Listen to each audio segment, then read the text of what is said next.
Let's get the show on the... Oh, we got to deal with an echo, too? What? Hey! Hey! CBS FM! Your oldie station! What?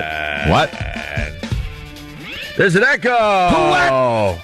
Echo! A little bit. Wait, do I have one? I don't think I have one. I think you just have one. That done? That fix it? Do you want an echo, too? Here. No, I don't. Go ahead. Have fun with the echo. Hey, how you doing? How you doing? Yeah, I don't have much of an echo. I want more echo. No. Is that echoey? Echo. Hey. Jimmy, you don't get an echo. Sorry. No. I want an echo. Echo. I don't have one neither. All right, turn off the effing echo. Either. Got a radio show to do.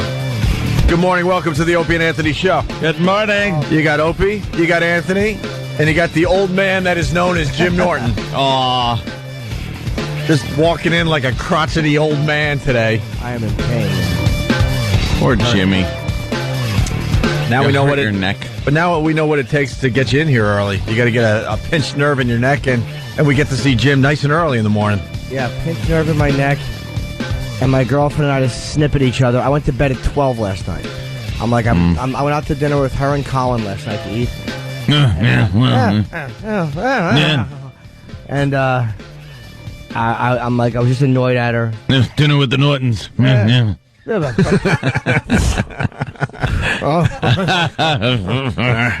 Why were you annoyed at her? Just snipped at each other. It was really stupid. A snip? Yeah, nothing heavy, but it just really annoyed me. Mm-hmm. And I'm like, ugh. I feel it getting heated, so I'm like, I'm going to bed. You guys are just snipping at each other? Yeah. Was it based on anything? Not really, no. Insecurity. Nonsense. Oh, boy. This one was her fault, though. Oh. This one That's was. good to hear. Many of them are mine, but this one was her fault. That's nice to hear, though. And I had a pinched neck, and I was cranky, and I just eaten a full meal. So at 12 o'clock, I laid down, and I looked at the clock again at 5:15. I realized, well, you haven't slept a wink. You've been laying here. Oh. You ever lay in bed for 4 hours, and it's just like, it's hot under the sheets. You can't get comfortable. I tinkled like 40 times. Oh. Just kept getting up and going to the bathroom. And I was like saying, like, my neck is so sore from the gym. I pinched something. Like, I can't look up over my head. And normally I would never want to look up over my head. Yeah, there's nothing up there but now for you. I'm obsessed with it. Like, I want to look like there's a plane or like a helicopter hovering over me. You have to look. All morning we're just going to go, hey, Jimmy, look up. Wow. And I will. Try looking up. Ow. Just goes, ow. I couldn't sleep. I couldn't lay there. It was terrible. That's awful. So you came in to bother us. Well, yeah. A little early. Yes.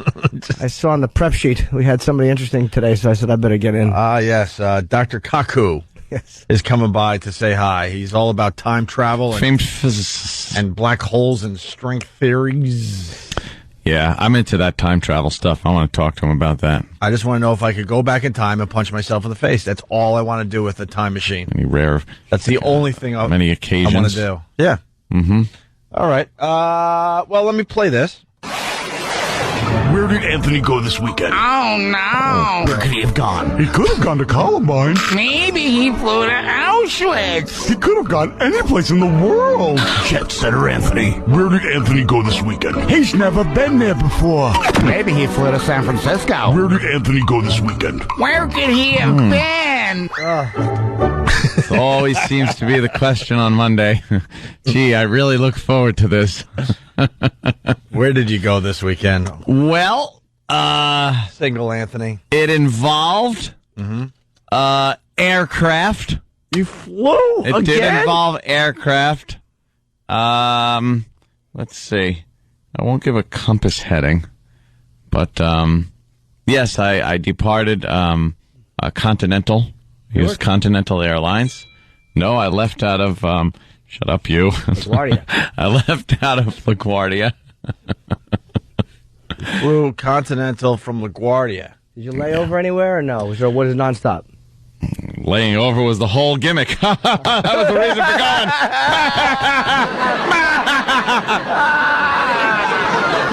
I actually, at one point, was on the plane on Pal Talk.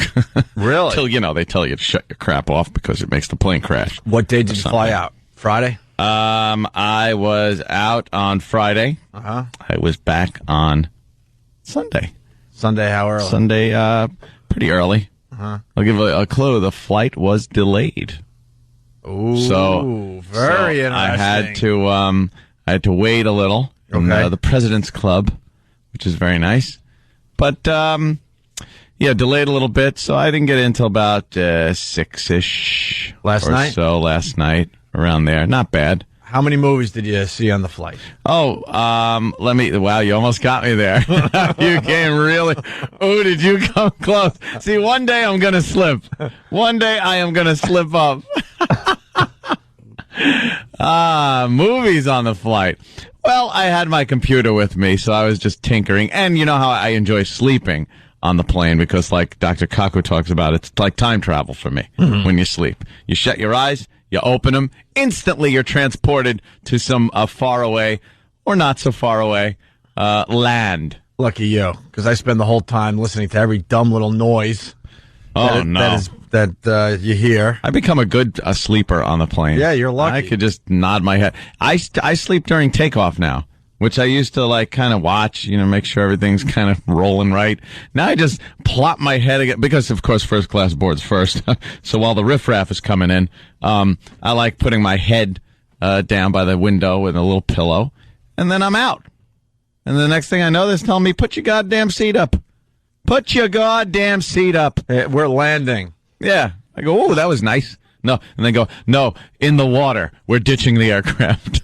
What did you watch on your laptop? Let's see. I'm not asking for, time. You or want anything. a time thing here. No, not really. Actually, it doesn't really matter because I could have watched the movie and then screwed around on the computer a little bit and slept and stuff like that. What did you watch on your computer as you were flying somewhere this weekend? Let me think. I watched a couple of episodes of The Office. That's at least an hour. And what else?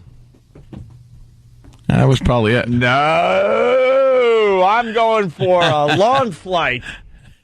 No. Yes, Jimmy's Question: was it a nonstop? Yes, indeed. It was a nonstop. He's not doing layovers. Look at Jimmy's going.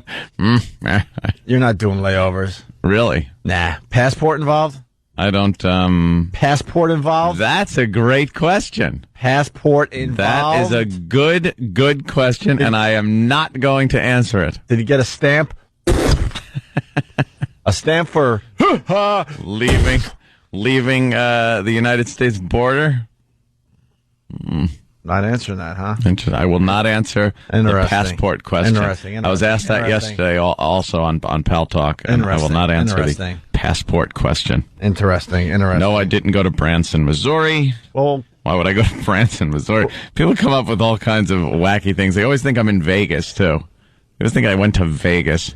Well, any other clues? Did he gamble? Casino gambling. No. I almost had one of Jimmy's jokes. It's always a gamble, isn't it? No. No gambling with money. Nothing like that. All right. Yeah. So it was just for the... Well, it was, fun. Went out. Of course it's fun. Some bars. You're single flying all over the freaking country for hoo-ha. Possibly all over the world at this point. I might go to France. I'm thinking passport. When are you going to go to France? I don't know.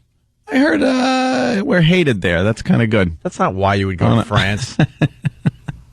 Do you know this show is international? I understand that. It really is. This show has fans all over the globe. You went from not leaving your house to flying every weekend. Yeah. Good for you. Pretty much. Good for you. Very happy for you. Thanks. Jimmy, you got a question? I did have a question. Don't move your neck too much. I did have it, but I can't remember it. Maybe it's written up on the ceiling. Take a look. Yeah, go look. I think it's up there. He's got to look. Look.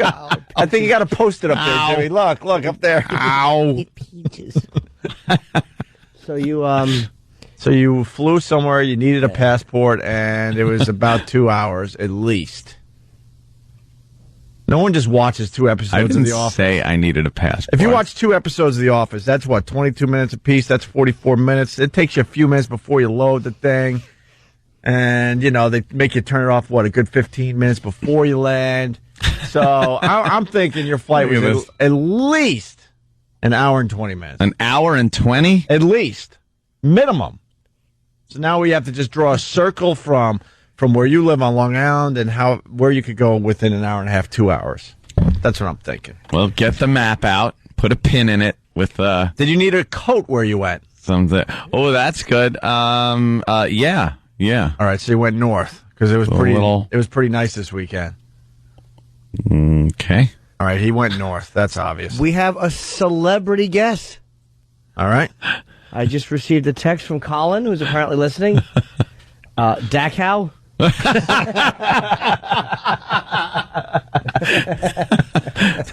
Dachau. Just tell Colin to come in. Why is he playing from home like that? Yeah. Colin made the news today. Colin made page 6 today. Is that all you're going to give us on your weekend? Yeah, I think that's more than I've ever fessed up to. Really? Why is Colin in pitch? Was she hot at least? Lol. Come on. What do you think I'm doing here? All right. We made page 6. Colin Quinn made page 6. Robert Kelly made page 6. Jerry Seinfeld made page 6. Right. All in bold type is the thing about page 6. That is when you're reading the article on page 6, the entertainment thing. And they tell little gossipy stories and all that crap. But as you're reading through, all of a sudden, whoa, there's a name. It's in bold type. Yeah. All the celebrities' names are in bold type, no matter how little they have to do with the story. Right. Like it could be somebody was driving past Jerry Seinfeld's house. Like he's not even part of the story. Right. But they'll bold type his name. Well, we didn't get bold. Of course we didn't. We didn't get the bold type because page 6 hates our guts. They cannot stand this show. They're they're in bed with Howard Stern. Yeah. And because of the awful things we've said about Howard over the years, they can't stand us. So when they're forced to write about us, it's in very, very tiny font. I'm surprised they don't just lighten it up. Well, instead of making it bold, they lighten it up a little bit. I like the way he wrote it. He went on the XM radio show Opie and Anthony. In quotes. So it's not really the Opie and Anthony show. It's in quotes. It's not bold type. Even stupid Bob Kelly got his name in bold type in that whole thing. It's jalopy pushers. Jerry Seinfeld really didn't have luck in the cars department last week. Just 3 days after flipping his Fiat in the Hamptons, his pals had to help him restart his Porsche on Minetta Lane in Greenwich Village. Comic Colin Quinn went on the XM radio show Opie and Anthony Friday morning and told the host he was tired from giving Seinfeld's car the old jump start. Fellow funny man Robert Kelly chimed in, yeah, he had Colin push one of his 38 Porsches down a side street. I like the fact, too, that when Jerry comes in, he goes on right in front of Colin, and Colin will try to make it look like it's a courtesy he's extending to No, I gave it to him. No, he didn't. He just wanted his mechanic to stand there and wait in case there was a problem. His mechanic. Poor Colin. That must have been some sight, though. Him pushing a car. Yeah. Why would he do anything like that? I mean, I like Colin a lot, but he doesn't seem like the kind of guy that would be my first pick to help me push a car down the street. You know? He probably volunteered in case Jerry has another project. Maybe he'll need like a crotchety, funny uncle neighbor that Colin would be perfect for. Oh, I know, Jerry. I mean, we've known each other a long time, Jerry. I push your car. And then Channel 11 did the same story just a mere few minutes ago. Yeah. Messing up our names. And more car trouble for Jerry Seinfeld just 3 days after flipping his Fiat in the Hamptons. His friends reportedly had to help him restart his Porsche in Greenwich Village. Fellow comedian Colin Quinn went on Opie and Anthony's XM satellite radio show Friday and said he was tired after giving Seinfeld's car a jump. They can't spit that name out. No. We're going to have to change the name of the show. No, exactly. Opie and Anthony. People are there's a couple people saying that they think you went to Canada. Were you really? Were you hinting at that on Pal Talk last night when you got home? Was I? From the big weekend away? I don't know. Did I? There was a phone call, he hung up, and then there was something on instant feedback as well. Is it? I don't know why they're guessing Canada out of nowhere. I'm assuming you might have given more info last night on Pal Talk. When the hell did this happen? Last night? Was it Canada? Well, why would I say anything like that? Huh? Why would I say that? We'll see, Anthony. The beauty of guessing where you went over the weekend needs some kind of ending. You know what I mean? It'll have an ending. Really? Yeah, at some point. I'm sorry, I just can't divulge certain information at this point. But eventually you're going to have an ending how? Like Charlton Heston? I hope not. Damn. I hear he died. When the hell did this happen? Saturday. Let's go to Aaron in Oklahoma. See, people kind of like this bit, but we need some kind of payoff. Closure? Radio's all about payoffs. I'm sorry, though. This isn't just a radio bit. This is Anthony's life. No, it's just a radio bit in the end. So we need a payoff. All radio bits need a payoff. I'm from the school that the payoff doesn't have to be right away. Yeah. You know, we got a bunch of little things happening out there, little storylines that people are trying to figure out. Well, that's why this is sort of an interactive thing also, because I know a lot of people are involved, like I said, on Pal Talk and various message boards. They're trading information. There's some security people that are apparently trying to rat me out at airports. Really? Yes. Some security people that may have seen me at certain airports or are claiming to see me. And then there was one that said he saw me at an airport. And the next person that came through, or a couple of people that came through, one of them had an O&A shirt on. And he said, I just saw Anthony just walk through this very checkpoint. And then that guy gets on the message board. Copy paste. I saw Anthony in the airport. Flying CC. Is it fair to say that this trip was different than last week's trip? I don't think I need to say that right now. Oh, my God. I don't. You just start bragging. That's what I would be doing. Bragging? Just brag. Do you know Rub it in everyone's faces. You're single, and you might be just traveling the world. You know, people listen to this program.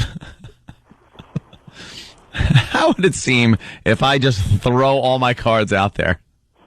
Bunch of busted magnums laying. Right. These are supposed to fit. I don't know. Let's say hi to Aaron in Oklahoma. Aaron. It's not bragging when they put out an Amber Alert. Hi, Jimmy. I hope your neck is feeling better. Thank you. It's very sore. Yeah, well, I just want to give a hint. I fly a lot as well, and there are a limited number of president's clubs in the airports where Anthony might have flown to this past weekend. Really? So, Anthony, you're kind of giving yourself up. Am I? A limited number of president's clubs? I've seen one in every airport I've been to. I haven't. Which airports have you been to lately, Anthony? Well, there was. Oh boy! Well, there's one in Cleveland. There's one in Houston, LaGuardia. There's also one in L.A., I think. All right, listen. There's actually more than just the hub ones. You made it too easy today. First of all, someone to say that you flew to Detroit. Why would I like the I have jungle fever? Is that it? Yeah, because you and the mayor share text messaging skills. You might have blown it, though, because Continental only flies 3 places from LaGuardia. Wow. Aruba. Houston. Right. Cleveland. Exactly. That's interesting. Let me think on that.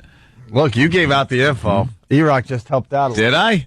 Yeah, you said you flew Continental out of LaGuardia. Oh, I said LaGuardia? No. Crap. No. All right. Because I always... You know, one time I went to Newark, and my flight was out of LaGuardia. Really? I was so pissed. I don't blame you. I was like, what the hell is this? Oh, I said... When the hell did this happen? I didn't even know.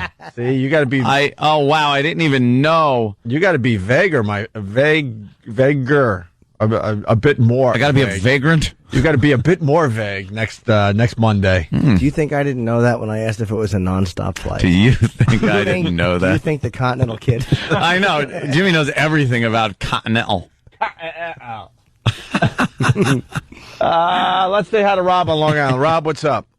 Hey, what's up, man? Hey there, Rob. Anthony's.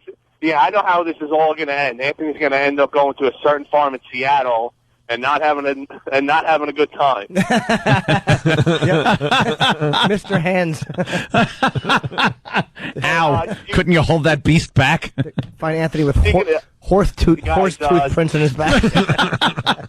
Two just big choppers. Speaking of that whole thing, there was they made a whole documentary about that. My wife was on Netflix, and it's called Zoo.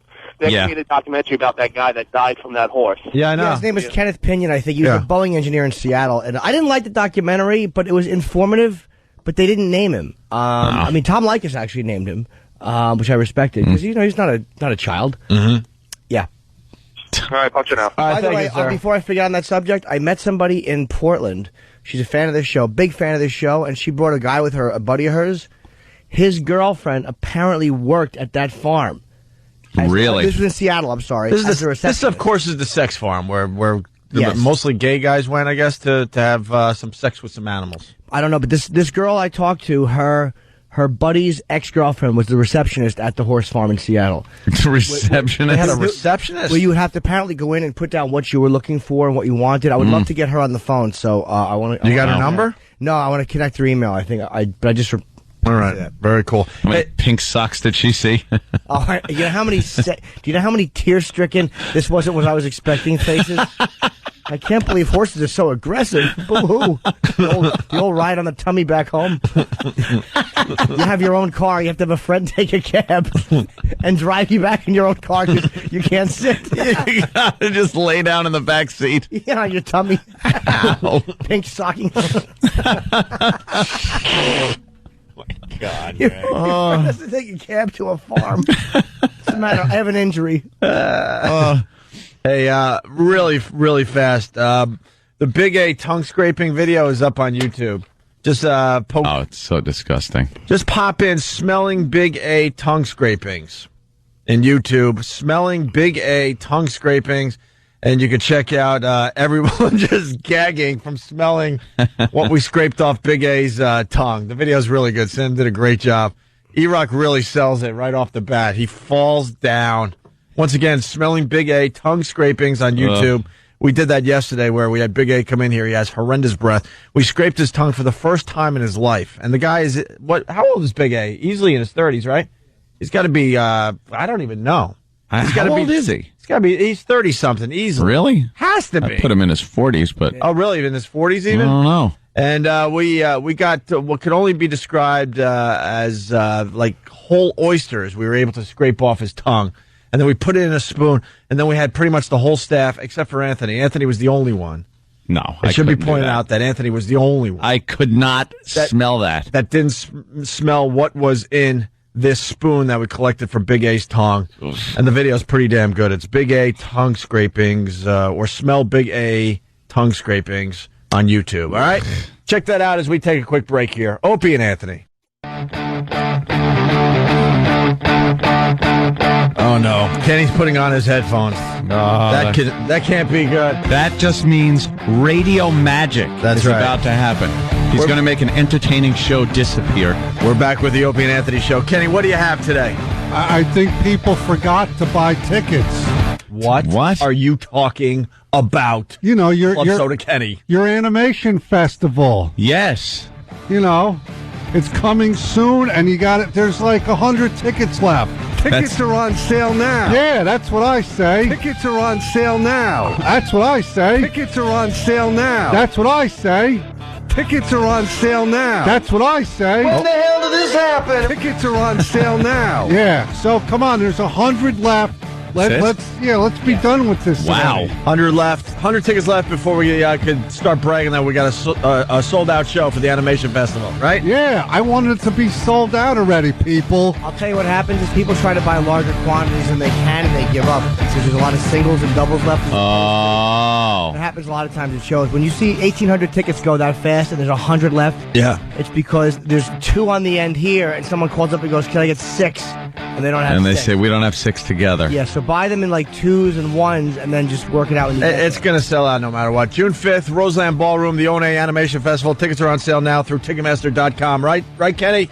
Tickets are on sale now. And thanks for being Debbie Downer this morning. Kenny picks me up. I'm literally awake for 15 minutes. Yeah. Alarm goes off, water on the face, brush the teeth, bam, I get to see Kenny.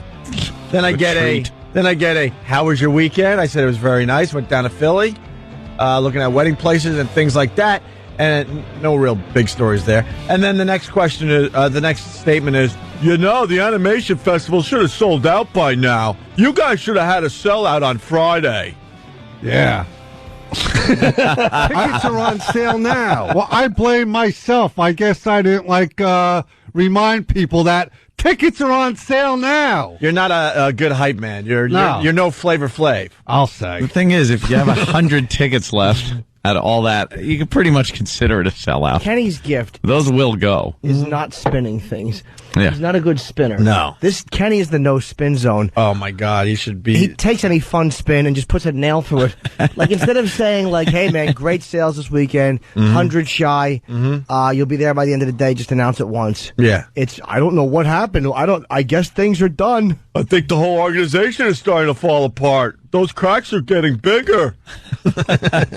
Yeah. It's just the worst. Yeah, so don't make me look bad. Buy the 100 tickets already. All right. Thank you, Kenny. Oh, thank you. Thank you, Kenny. Oh, thank you. No, thank you, Kenny. No, GH. Tickets are on sale Anthony, now. Thank you, Jimmy. Thank you. All right, thanks, Thank Kenny. everybody. All right, thank you, Kenny. O&A Animation Festival, June 5th, here in New York City, Roseland Ballroom. All right, listen, on Friday's show, we had a lot more radio to do, and all of a sudden, like, the whole freaking station started crapping out on us. Yeah, it was crackling. We wanted to do the Pregnant Man on Oprah audio, but we also have Rock the Cradle audio. What do you want to do here, Ant? I like You that. choose. You choose. I like the Rock the Cradle because I can't stand the pregnant story. Yeah. Hate it. Well, we were watching Rock the Cradle last night on MTV, and the host basically saying it's the greatest show to ever be on MTV or something. Oh, yeah? It is the worst show to ever be on MTV. It's a bunch of rock star kids trying to be rock stars themselves. The concept actually is really good. But the beauty of this whole thing is they don't have the talent of their fathers. No. Or mothers. Or mothers. There's a few mothers in there, right, that have daughters or sons in the competition. So they come out and they sing a song. It's basically American Idol. Yeah, with rock star kids. Celebrities, rock stars or singers, children, and they get up there and show that they do not have the talent. Right. The one we want to highlight today is Olivia Newton-John's kid. Uh-huh. Her name is Chloe Latanzi. Of course it is. And she can't be more than 20, 21 tops. And she already has plastic surgery. Really? Ridiculous plastic surgery. Like what? Duck face? She's got the collagen in her lips big Duck time. face. And her face looks really, really tight. Like there's a bunch of Botox. Maybe she's getting the Botox along with her mom. Like the mom's getting old, so obviously in Hollywood you can't get old in Hollywood, so you do the Botox. But it looks like she's bringing her daughter to the doctor's office for some of this Botox as well. That's healthy. And this broad was anorexic. She's not anorexic anymore, for now anyway. She'll probably go back to not eating after this horrific showing on the show. This is Olivia Newton-John's kid singing In Excess. A little taste. Don't ask me what you know is true. Don't have to tell you. So far, so good, right, Ant? I love I don't like that whole... precious heart.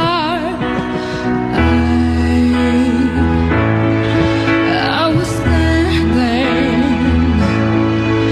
you were there. Two worlds collided, and they can never tear us apart. Oh, we could live for 1,000 years, but if I hurt you, I'd make mine from your tears. And I told you we could fly, 'cause we all have wings. But some of us don't know why. Oh. I was standing, you were there, two worlds colliding, Whoa. and they could never tear us apart. Ooh. It's like a tranny. Yeah, that's just a little girl. We got a picture up of Chloe on our computer screen right now. Look at that. That is some plastic surgery, right? I heard better sounds coming out of the Yates' kids. She's Oh, terrible. Sounds just like Olivia Newton-John. Yeah, what is she? Like, she didn't sound like she speaks Ingy. I don't know. No, she speaks English. Yeah? Yeah, she speaks English. Because that mother of hers is what, Australian? Yeah. Well, she didn't sound Australian. No. You were standing. You were there. You were there. Worlds colliding. I'm trying to remember who else was on the show. I saw the signs. What? Downstairs again. Colin Quinn's downstairs. Great, welcome to the show. Yeah, thank you. Make a guest really feel welcome. Opie Anthony show. He's just downstairs trying to get up. Yeah. Let me in, stupid. And then Norton. Dinner with the Nortons, and then what a treat that was. Watching them peck at each other.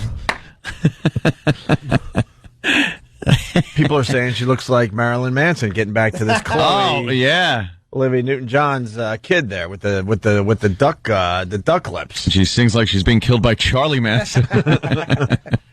The show is terrific to laugh at. Yeah, who else they got on there? They got like MC Hammer's really fat kid, extremely fat. Like she's an iceberg actually. Like when they were just having a close up of her singing, pretty good looking black woman. Yeah, and then they fade out and it's just iceberg. Just gets really, really wide. See, look, not bad. That's MC Hammer's kid. I know this is radio, but we're Not looking at bad. She pictures looks right like now. LeVar Burton. Yeah, really. Almighty. Should have built out a rendition of "Ow, that's my foot." And then Dee Schneider's son is doing "Rock and Roll" by Zeppelin. Yeah, how did that sound? That's a tough song to sing. Dee Schneider's son was doing "Rock and Roll" by Zeppelin. Oh, okay. It was all right. How old is he? I don't know. I mean, why would you try to do him? Zeppelin? Yeah, that's Dee Schneider's kid.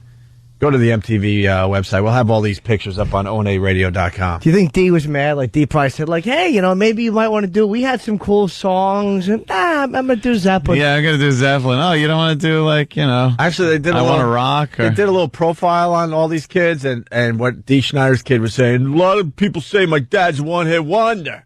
Well, I'm here to say he was a two-hit wonder. That's right. And if you, we know Dee a little bit. I don't think he's happy that his son's going on MTV and saying that he was a two-hit wonder.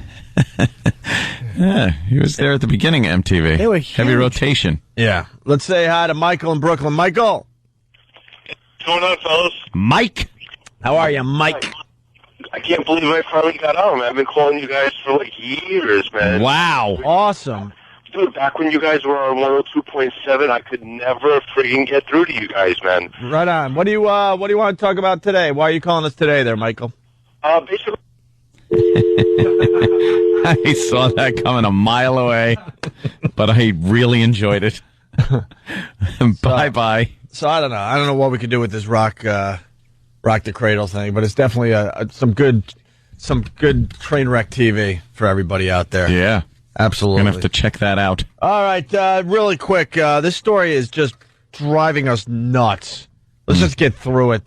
Pregnant man on Oprah, but it's not really a man. Oh.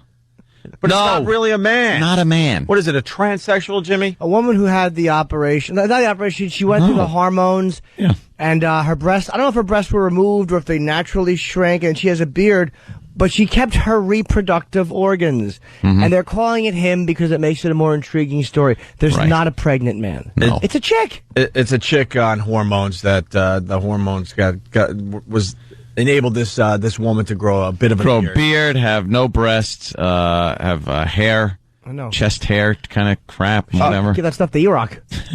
The media is. The media. No offense. Oh, E-Rock.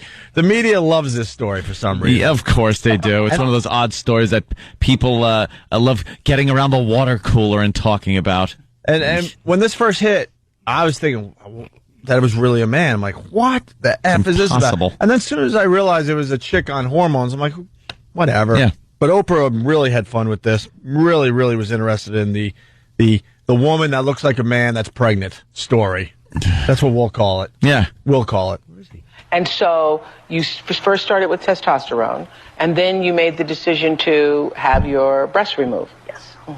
They removed my nipples and reshaped them and grafted them back onto the upper portion of my chest. Remove them, reshape them, and then push them up or something, don't they? Yeah, they basically remove the glands and pull the skin down and, put your nipples back on. Then put your nipples back on. Yeah. Okay.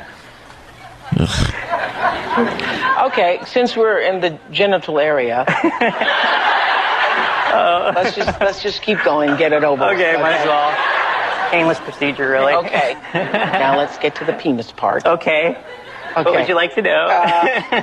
Everything. No, really. So, did you have like implant surgery or? I actually opted not to do anything to my reproductive organs because I wanted to have a child one day. So you're a breastless woman.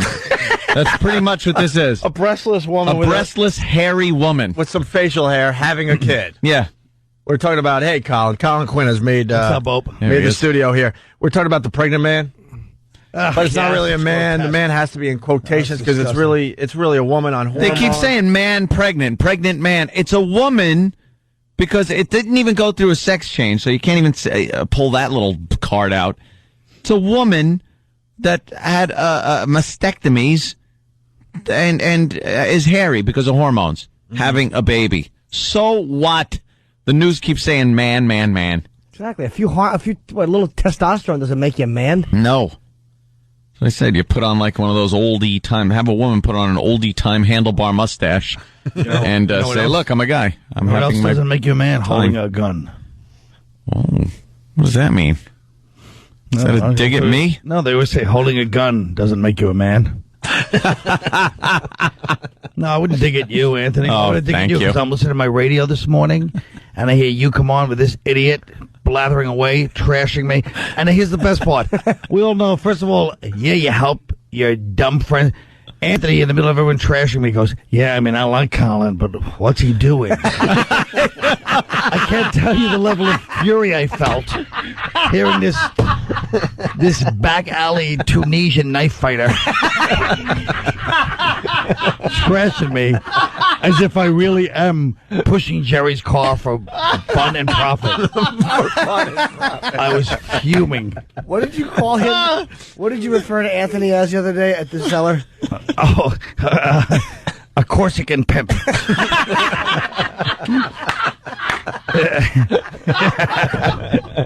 Oh, Christ. He should be on the Marseille waterfront in like the 1960s. Oh, my God. Oh, that's cool. Anthony's he's one of the last drops in the French Connection chain. He brings his loading gang out. You can't even take that as a compliment that I said I can't picture you doing that. No, that's not what you said. Do we have to play the tape? I mean, I like Colin. I like Colin. What? And he shakes his head sagely. What is he doing? Can we get that? Now I need that. I'd like to hear that. Sagely. What were you doing? I know. I was listening to the show this morning. I love the fact that here's why Bob is not only fat but retarded. Because he actually calls me the other day, or I call him to try to wake him up. Like my big thing is when he's doing morning radio, he tries to sleep in between. Then I try to call and wake him up at the most. He goes, Dad, I'll put you on. He puts me on. Nobody even was there for that story except for me, where I pushed Jerry's car, except for one kid on the stoop. I thought I got away with it. I was like, thank God, all these camera phones. I walk up the block. There's somebody out. One kid sitting on the stoop by himself, like a half block away. He goes, nice job, Colin. So I told him all the story. Bob was in West Palm. He wasn't even there. And he still adds it like, what about the car? He was retarded. Let's get back to But it's all about Bob CD, and that's what I'm here about. Pregnant man and Oprah. Let's two more quick clips, and then we can move on from this dumb story. Oprah wants to know if by taking testosterone, by the way. do you grow testicles? Oprah wants to know this? I thought she's a smart woman. You don't grow them. So I was asking the Knows question nothing about male genitals.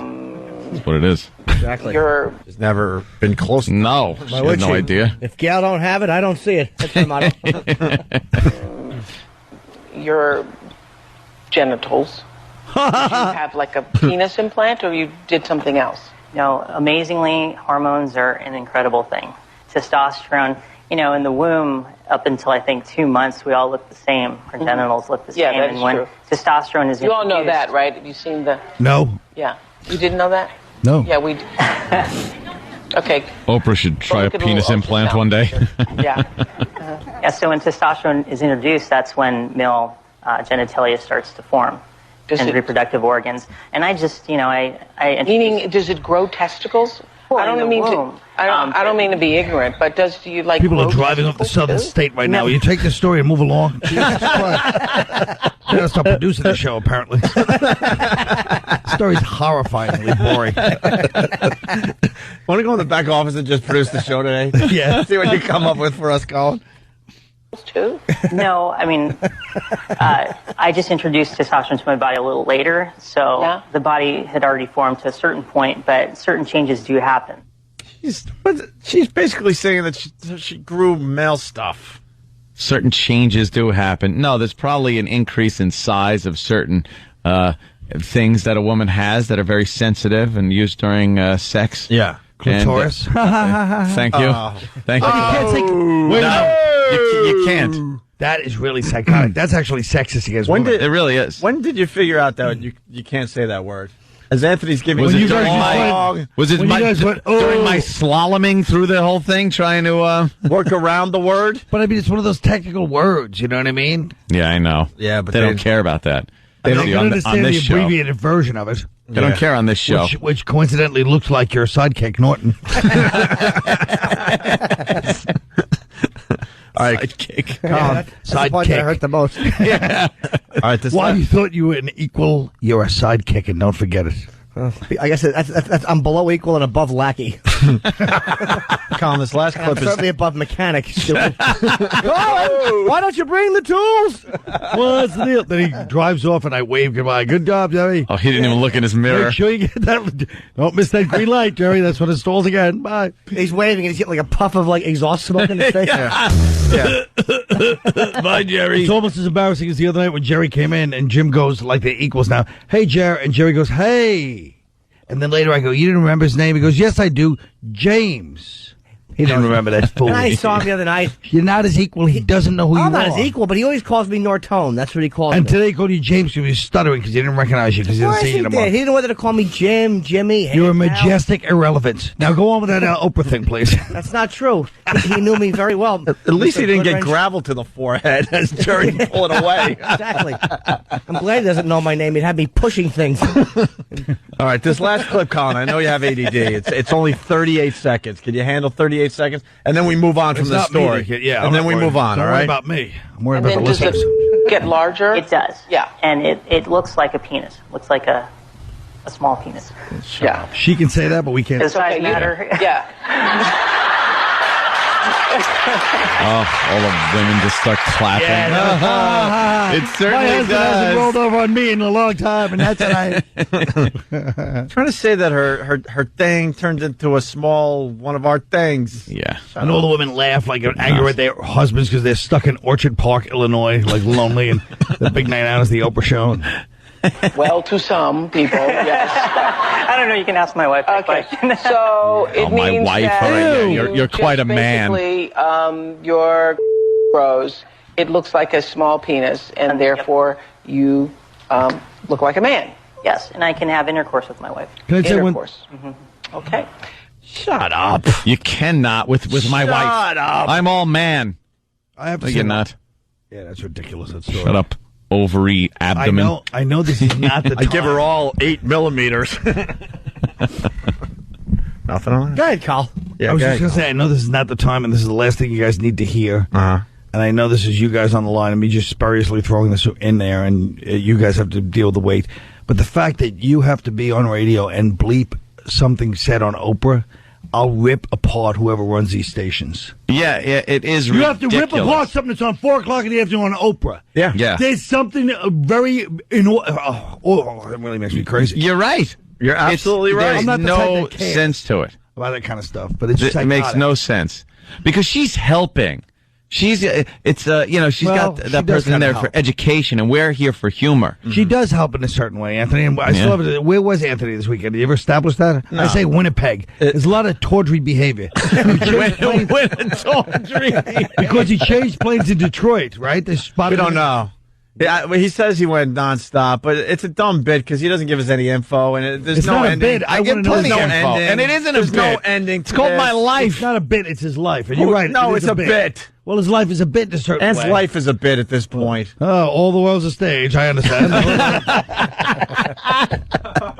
I don't look at it as his life. I look at it as good radio. Everything's just a he's not bit. giving us good radio with this thing because there's no ending. Well, there is an ending. And the ending is not this week. Look, I haven't spread this out as long as you did your goddamn Spuds Buckley. The ending all right? I'll tell you exactly what the ending People is. love Spuds Buckley. Yeah, give us a little. No. Jesus, 5 weeks. Him with his relatives, the Lebanese arms and diamond traders of West Africa. That's where it ends. It ends in a horrible civil uprising. But see, this is where it's this is where it's not fair. We guess, and I think one of us might have guessed where he was, and he doesn't even say if we're right or wrong. Isn't there a way to hook him out to something? I don't believe that it was a nonstop. I don't believe it was a nonstop. I think he laid over and flew back because if I knew certain things were a quick jump from here, he knew it, and he flies enough. I believe it was not a nonstop. Really? That's great. Well, we're not really the best part. I mean, I could be wrong. The best dramatic part of the story is not the flight pattern. You bore. No, it does. I want to know where he went and what he did there. Well, it does. Yeah, thank you, What do you, Colin. how do you I think he believe, got there? actually, no, wait a minute. Let me What do you look. think, he Go on American teleported? Airlines, Stupid, and I he want to flew. find. He didn't I understand he skateboard. flew stupid. You That's don't my understand. point. No, you don't. We go to Erie, Pennsylvania. How do you think he got I there? think you think a real puddle jumper. No, he got out and pushed the plane down Manila Lane. Stupid.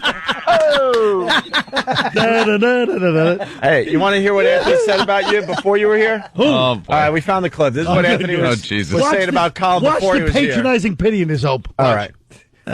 Poor Colin. That must have been some sight, though. Him pushing a car. Yeah. Why would he do anything like that? I mean, I like Colin a lot, but he doesn't seem like the kind of guy that would be my first pick to help me push a car down the street. You know? He probably volunteered in case Jerry has another project. Maybe he'll need like a crotchety, funny uncle neighbor.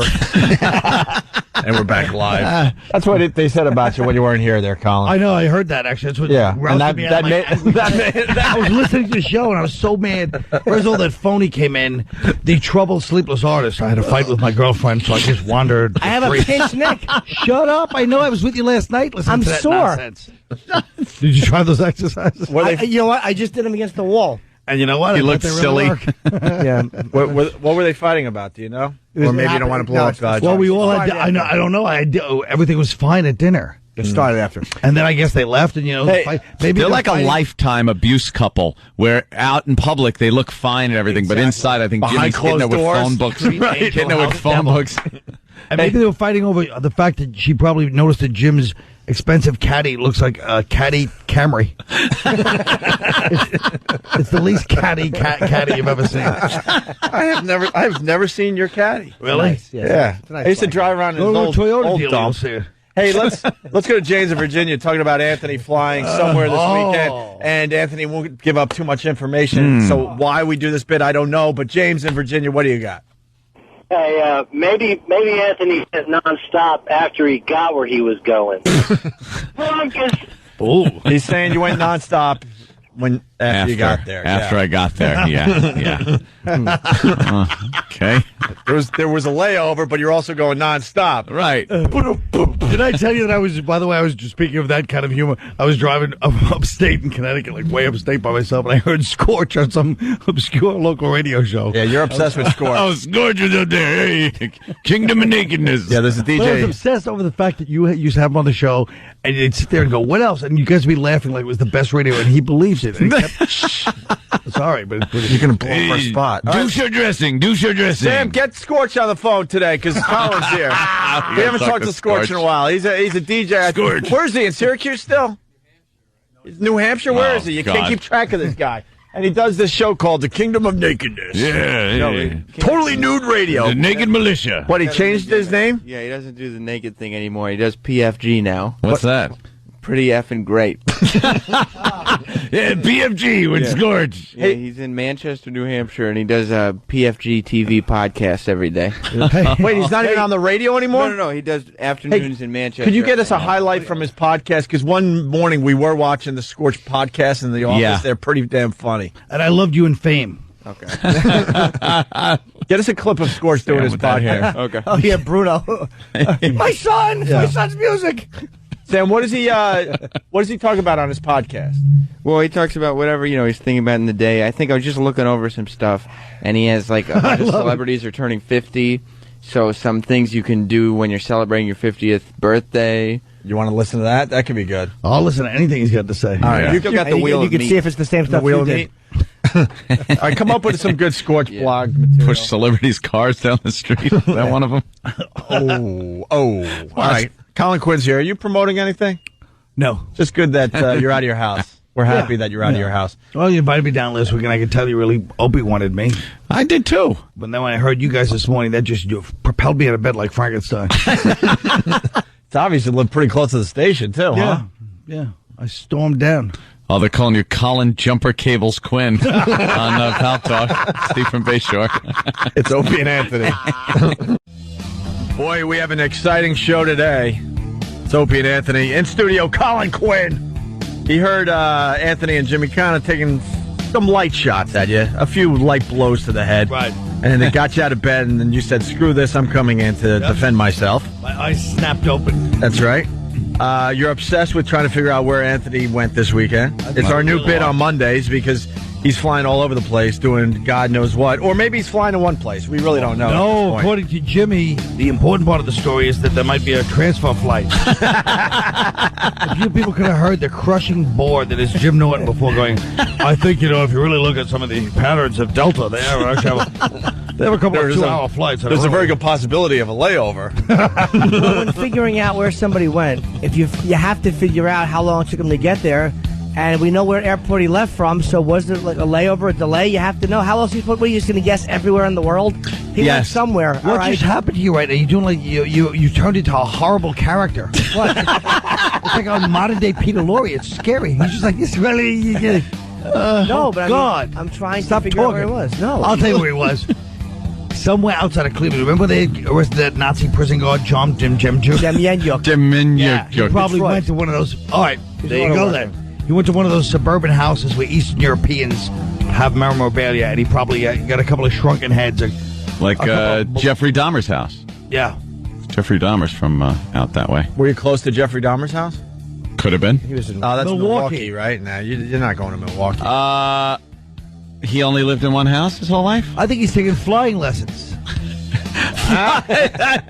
He does like to fly, and I really do. He has some flight simulators and stuff like that. Hey, Colin, when you were pushing Jerry's car, did the thought come into your head that you might drop dead of a heart attack as you're pushing Jerry Seinfeld's really nice Porsche? That's the other thing I don't like is suddenly I'm the poster boy for being out of shape. I swear to God, I wish I could curse. But it's terrestrial, so I'll keep to the rules. You did lose a little weight. Me off. You lost a few lbs. I'm on my way down. Although Norton pointed out I was so happy I put this new sweater jacket, and Norton was calling me Dwight from This Boy's Life. It's so awful. The one you're wearing right now is black and red check. It's like a table, like a picnic tablecloth. It's horrendous.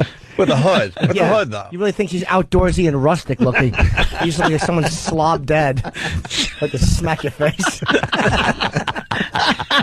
Idiot. Were a lot of people wearing this jacket where you are? No. Oh, that's a good question. That one. That's a good question, Colin. Maybe it was in the Minnesota woods hunting hamong. Someone on Instant Feedback thinks he might be a drug mule. No, a drug mule on the weekend. I'm too afraid to go to jail. Yeah, he's too delicate, Yeah. His brother, believe me, his brother was like the Rock. I told you, his brother was like a bike. He used to beat up my cousin, poor Timmy. Yeah. Out there in beautiful Elwood, Shirley. wherever that was. I don't even know. The two families here, the Quinns and the Kumias. We're like the Hatfields of McCoy. Yeah, we would fight. We don't like you guys. We don't want you guys. There's no room in Ronkonkoma for the two of us. My brother beat up Colin's cousin. Yeah. Really? Yeah. No, he did it regularly. He was a psychopath. Anthony was the sensitive child that didn't do drugs. Right. His brother down there, he smelled pot wafting into his room. My brother's constantly smoking pot. Anthony's with his Dungeons and Dragons set and his pots in the room. I had microscopes and things like that, and a telescope. And one of his brother's hot girl was like, "You want me to give this kid the experience?" Well, he won't anything. No, and he just threw the covers over his head. My brother's like tossing. He's like Rocky Dennison. My brother's tossing bimbos out the window because my mother was getting home and he's smoking pot, and I'm just there with my microscope trying to smear something on a slide so I could see a cell. I should have just taken samples off Joe's mattress. You could have just see him. Oh, I was just such a geeky kid. Could have seen my brother's doing drugs. Yeah, my brother was like the first kid busted for smoking pot in Elwood Junior High ever. Ever. And it became like this big thing that when I finally went to Elwood Junior High, the teachers took me aside and were like, we want to make sure, we know about your brother and everything, and we just want to know if you're going to be like that, and we really want you not to follow in his footsteps. I'm like, okay, give me a couple of years, I He had won't. those big glasses. Anthony had those big glasses. Yeah. Well, Opie in high school, Opie smoked some pop, but he was also a wrestler, so, you know what I mean? Yeah, he was into sports and I was- He stuff. was like a wrestling I was team. part of 3 groups. I was part of the Burnouts, part of the Jocks, and You could not have been part of the Burnouts with the I way was you on the looked. I was on the outskirts of like 3 or 4 different. I was groups. firmly entrenched in the I wasn't Burnouts. part of one. When Opie one was like group. 12, he was like the little league master. He had like a 680 batting average. 680. He was like he was so good in those days that when he finally just quit early, it was still people still Dude, remember. I was really good at sports growing up, but I was scared to step into the batter's box and hit a fastball, even though a fastball was 24 miles per hour Just at that stop age. brushing your back. You just go like, oh boy, I'm going to get hit with this thing. I was too Get all scared. So actually, Colin, I sucked at Little League. Thanks Damn for it. bringing it up. Well, what I were was you- I you was said you were right at field sport. guy. Were you a wrestler? I was a runner. I played a little lacrosse. Basketball was my big sport. Duke lacrosse? Really? Yeah, I really thought I was going to be in the You NBA. got skills? I got skills. Who do you like tonight? Memphis or Kansas? Honestly, I didn't follow it this year. Who you taking? I'm not even going to fake it. I go with Kansas, but I'm usually wrong about I'm going to go with Memphis. There you go. Oh, for heaven's sake. We got young Sam in studio. We got Sam. a treat for you, Colin. It's PFG TV, which is Scorch's daily Scorch! video podcast. Me. Well, Colin, I like this new Sam because he reminds me of all my friends in junior high school in the 70s that had pretty good pot. You could always rely on him. Wow, Scorch got old. I'm seeing, Scorch got old. Look, I'm looking at a picture of Scorch. I don't remember him. That looking isn't like that. Scorch, is That's it? Scorch. He looks like an old Columbia professor. or What something. happened to Scorch? He looks like Chong. He's totally gray. It's Howard Hessman. No, that's bleach. What? That's bleach. Oh, he bleaches his hair. He bleaches his beard? Why would he bleach his hair to make it look like he's completely gray? He looks like Richard Kuklinski, the Iceman. Hey, Scorch, drinking bleach. You got me annoyed with you now. Why? I don't know. Dahmer also lived in Beth, Ohio, which is about 30 minutes from Cleveland. Really? Oh, Did he? Where else did he live? ridiculous. I didn't know that. All right. Well, for you, Colin, because you're obsessed with Scorch. Why are you obsessed with Scorch? Because he does bad radio and he doesn't know it? When I first came on this show, you guys made me laugh so hard that you were doing bits where you would just let the guy talk and you just... It just made me laugh. The idea of there was never an acknowledgement that this was horrendous. What were some? obsessed with Laverne and Shirley too. What's some of his bits there, young When you guys Sam? brought them to the MTV Music Awards Yeah. at the height of its hipness, Yeah. as your dates, that's still one of the funniest things ever. Thank you, sir. Well, I mean, He did doucher dressing. That's that one was of a my favorites. classic. Douche your dressing. Yeah, totally, midget. Everything was just almost like a parody of a radio thing. Yeah. Wheel of Meat was my all-time favorite. Wheel of Meat. You spin it, and it lands on something, and then you have to slap the meat against the console, and then the callers have to call up and guess which meat it is. How does he think up this stuff? He's a genius. Oh, he is. He's a man ahead of his time, right, Colin? What other bits there, Well, Sam? when he was leaving Syracuse, at the end of his run, he became obsessed with top 10 lists, and he would just make up reasons to use them. So he found this top 10 gyms list on the internet, and it's just the top 10. I think Jim Belushi was on there. Top 10 people named Jim. So he told his sidekick that the next day was the anniversary of the Jungle Gym, so he was going to do top 10 gyms. And his sidekick started coming up with all these ideas, like, why don't we send somebody to like a jungle gym and make him do weird stuff or whatever? He's like, no, we're going to do this jungle gym list. He made up the anniversary of the jungle gym. Oh, he made up the anniversary just so he could do the top 10 gyms. Because he just wanted to do his top 10 gyms. Oh, how awful. That sounds like a scandal waiting to explode. Yeah. Yeah. He fraudulently made up the anniversary of the jungle gym. Well, here you go. Here's him doing his blog. Bleach beard. Hey, what is going on, my PFG disciples? Scorching What is he? What? The PFG disciples. They're like disciples, but they're PFG. Why does it take Colin to remind us how great this is for our show? Love it. To have Scorch audio on. He's great. Hey, what is going on, my PFG disciples? Scorch is here with the Tuesday, the April 1st edition of PFG TV. I came up with a bunch of games you could play at birthday parties for people 50 and over, because a ton of celebrities are turning 50 this year. I never would have thunk it. That squeaking that you hear in the background. Yeah. Is that his heart monitor? No, the whole thing is he's holding the video camera and just pointing it at himself from from an upper angle. Yeah. And he's going back and forth in his chair, and then his chair squeaking. He's got a squeaky chair on his podcast. Hey. All right. He just looks like a psychopath. Well, here he goes. He starts talking about the games you can play at a 50th birthday party. Why don't we give you a bunch of games you can play at some parties of theirs? For instance, here's a great one. SAG, you're it. How about I get it. Oh, SAG, you're it. Oh. Who listens to without this? a writer. Huh? He does these without a writer. Who listens to the show that doesn't have like a unicorn in their car and like a Jimmy Buffett paraphernalia somewhere in it? Why don't we give you a bunch of games you can play at some parties of theirs? SAG, you're for it. instance, here's a great one. SAG, you're it. How about pin the toupee on the bald guy? Another great game you can play at a 50 or older birthday party. Wow. 20 questions. Shout it in your ear. Wow, is he selling these too? I know. He's really trying to sell them. His inflection. I wish the best thing is you should have the camera on Norton this whole time. He's disgusted by the entire thing. And I think it's not only he doesn't think it's funny, but I think he sees his future. He'll be in some small, obscure, upstate market trying to be humorous. But he has a pinched nerve. My neck is very sore, Carl. Yeah, and he's really tired. Look at his eyes. Go to acupuncture. You want me to get behind you, give you a nice massage when the chef of the future comes in or whatever's going on lately? No. Dude, yes. Tom Chiasano has a great acupuncture guy close by to here. Okay, maybe I will. Help my neck problems. Who? Yeah, exactly.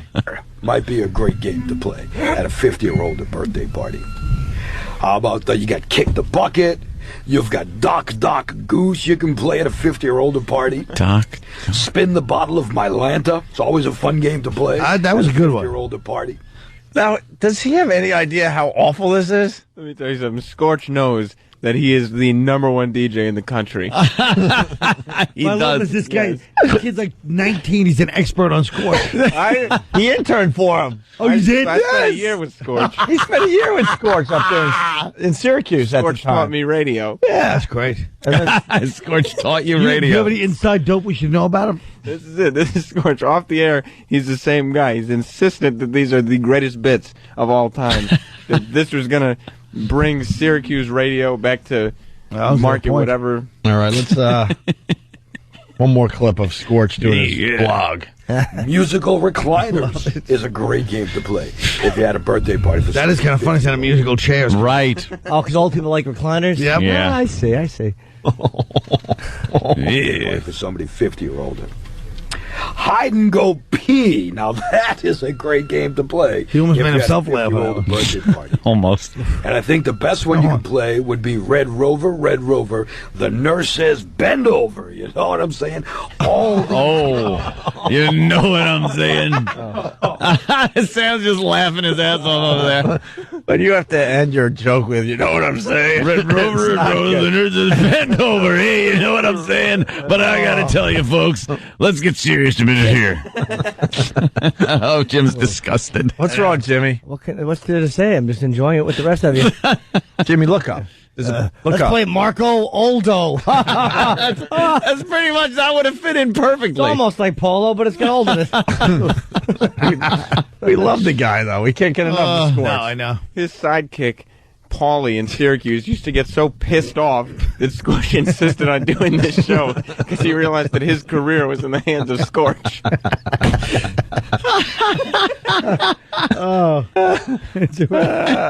We met this guy when he was doing the Kingdom of Nakedness. Yeah. But here's Totally Nude Radio. What bothers me about Bobby Kelly, not to belabor the point, but is that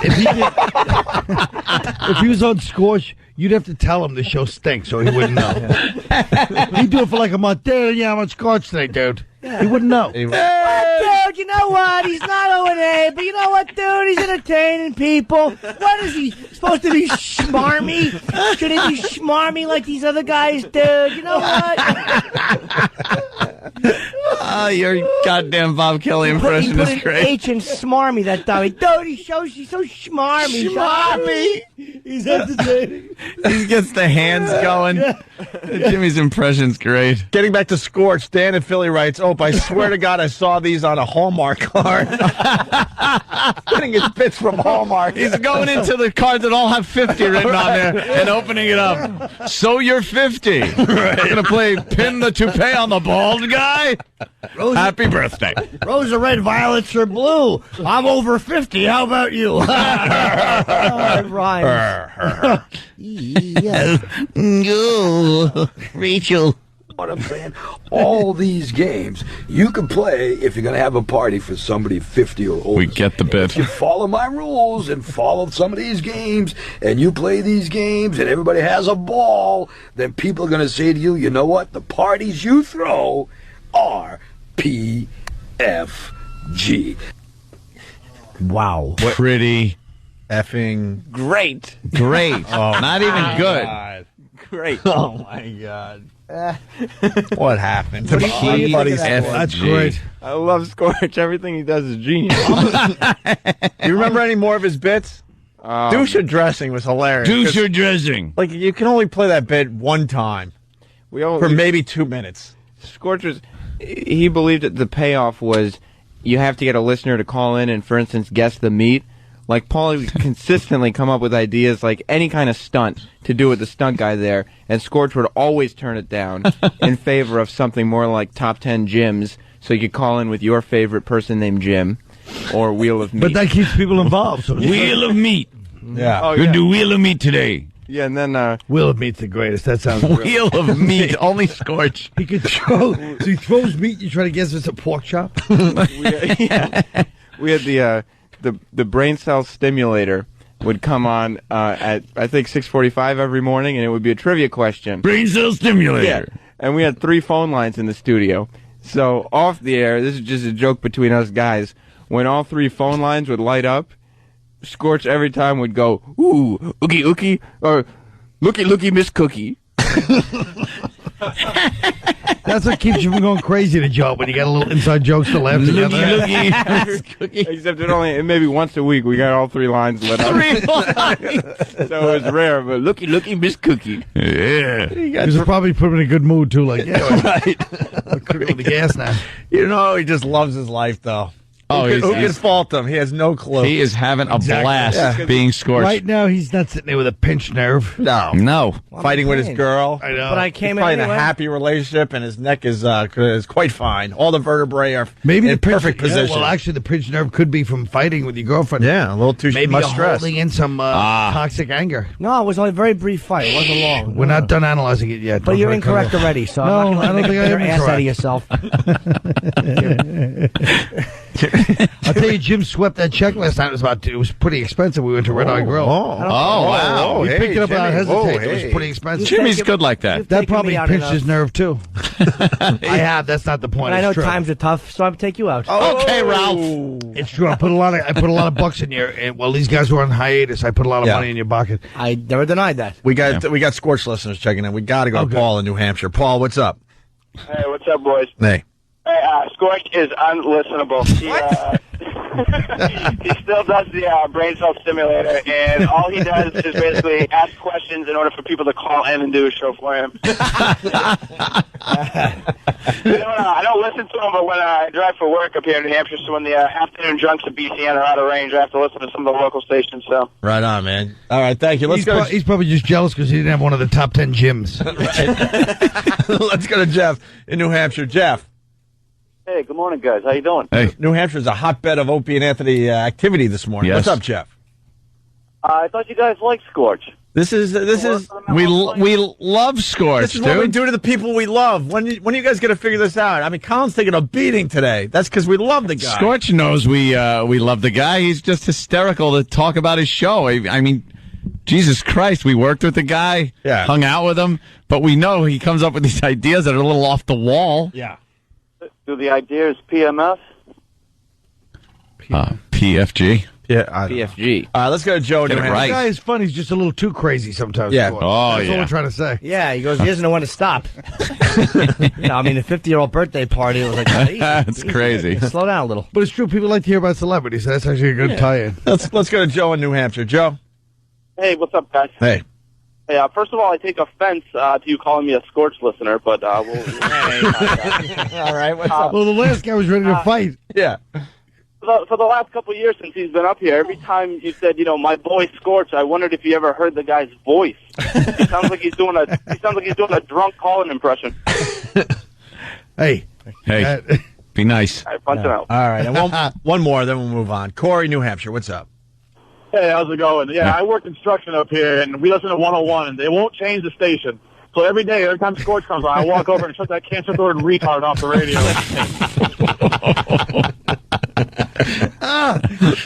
Even during Wheel of Meat? How could you turn off Wheel of Meat? I'll have you know, I talk to Scorch sometimes still, and he's emailed me and told me he has the most successful show in Manchester, New Hampshire. He's told me that. In all of Manchester? Yes. Wow. All of Manchester. Scorch is still on fire. Maybe. Yeah. All right, we got to take a quick break. Colin Quinn in studio. Hey, I just want to turn some people on to. Well, I'm going to tell Colin. I'm going to talk through you on Friday's show. Colin, we brought Big A in. You've seen Big A, right? Of course. We shaved his eyebrows, and on Friday we brought him in. He has really bad breath.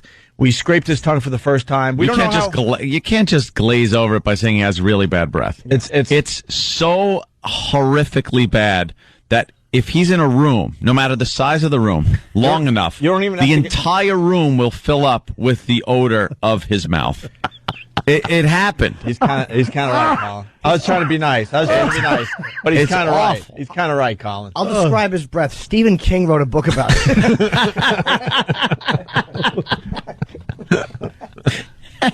Well, there's a few titles you could pick from.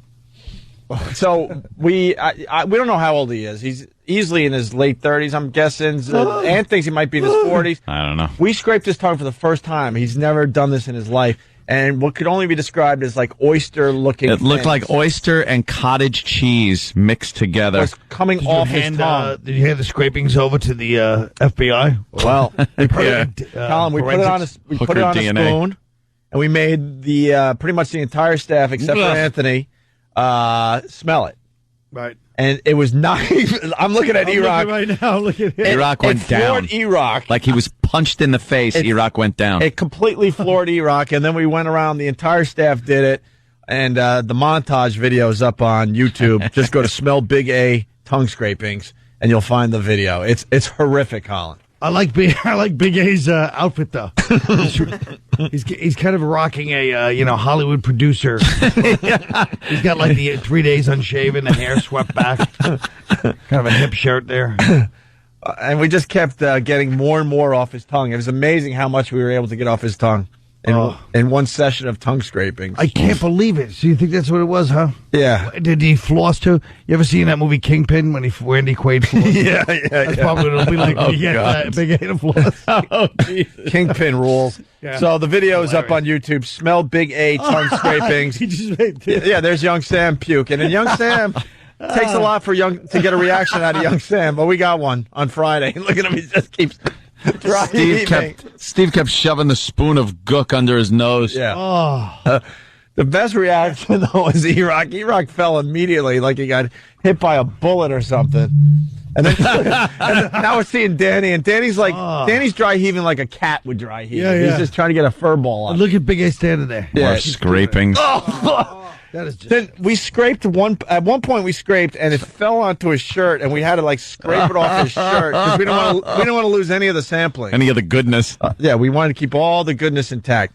So once again, YouTube, Smell Big A tongue scrapings if you want to check out a pretty good video. Dr. Kaku's here early. Oh, good. But he's into time travel and stuff, so let him sit there. Who gives a crap? What? He's not going to know that he sat there for a while. It's not like he's got a time machine with him. It's Opie and Anthony. Stay there. Hey everyone, this is Jim Jeffries here. I'm just going to give you a few of my dates that are coming up. So check my MySpace, which is MySpace/Jim Jeffries. April 8th to 13th, Stanford and Sons in Kansas. I don't know if people in Kansas would be listening to this, but how you doing, you cunts? 17th to 27th, Punchline Comedy Club in Atlanta. The good racist people of Atlanta. If you could come down to Punchlines. Hilarities on the 29th to the 4th in Cleveland. I'm sure that's a place. I'm positive Cleveland exists. I'm sure it rocks. Anyway, come to that at the Street Theater and the Lakeshore Theater in Chicago. I hope to see you all there. Opie and Anthony.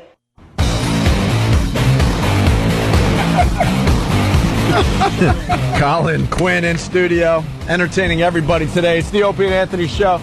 He just gave Jimmy a 10, 15-minute man-to-man back rub. Yeah. Man-to-man. That was a good one, all right. Norton's suffering from a pinched nerve. I know. He hasn't slept, and he just looks miserable. He really looks does. tired and miserable. We got Dr. Kaku waiting to come on the show. We're going to have him on in a few minutes. He's got a new book out called... Is it his first book? I don't even know. No, he's had other books. Jimmy's obsessed He's with the Dr. best-selling Kaku. author of Hyperspace. Ah! It was also one of his books. Hyperspace. Well, the new book is Physics of the Impossible. I like how he puts theories, these scientific theories, behind some of the science fiction we've had in the past and on TV shows and stuff. And kind of puts it in perspective, like time travel, hyperspace, things like that. Yes. Not to belabor the old image of Anthony, but can you just see him stuffing his nose in Ray Bradbury to just try to shut out the drunken brawl between his family members? I don't want to feel pain. I don't want to feel pain. I want to be in the time travel field. I want to be able to go back in psychological time. time travel. I want to go back in time. Hey, so Anthony, I can help my family. By himself practicing the hitch in his swings. Apparently, I hate physics. Talking about you hitching your swing on Little League. Yeah, I know. I understand that. I just want to yell out that I hate physics. But me too. I failed every But Jimmy is very interested in Dr. Kaku and his theories, and it should be some very good radio. You can't not be interested. I just don't want to. I just don't want to feel like I'm back in high school, like having that feeling like my brain is short circuiting. No. I'm trying to figure out this Admitted. physics crap. How do you think Dr. Kaku would feel if he knows Jimmy's fascinated and he only took one semester at Essex Community College? Don't try to. You're trying to play catch up on your idiocy now. Please don't try it.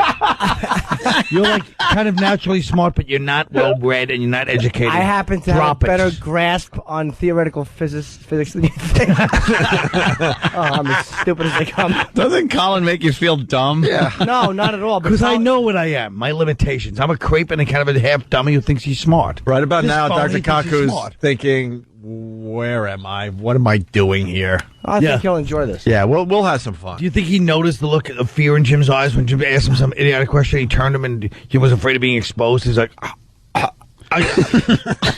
it's like when Voice acted with Chaz. I still miss that one. Oh, God.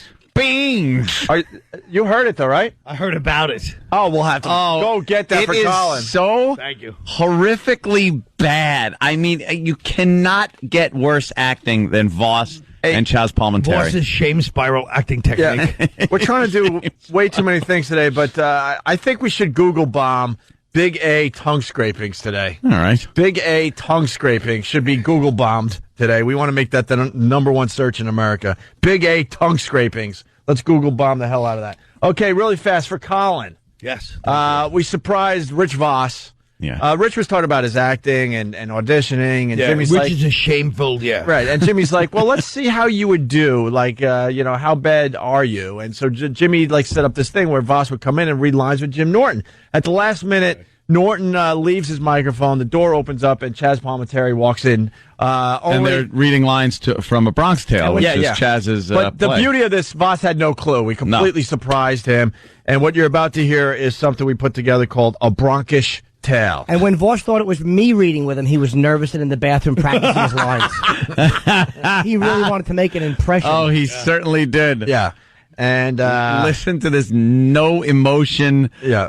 Just a horrible acting And if you job. people could see he's right now, Voss is dressed in like the Florida compulsive gambler, like ne'er-do-well Jewish son. The one that, the other one's a doctor in, Manhasset, and this one's down with his mother in Boca, and she's like, You got one of those calendars, don't you? A big word per day. What the hell was the big word, Manhasset?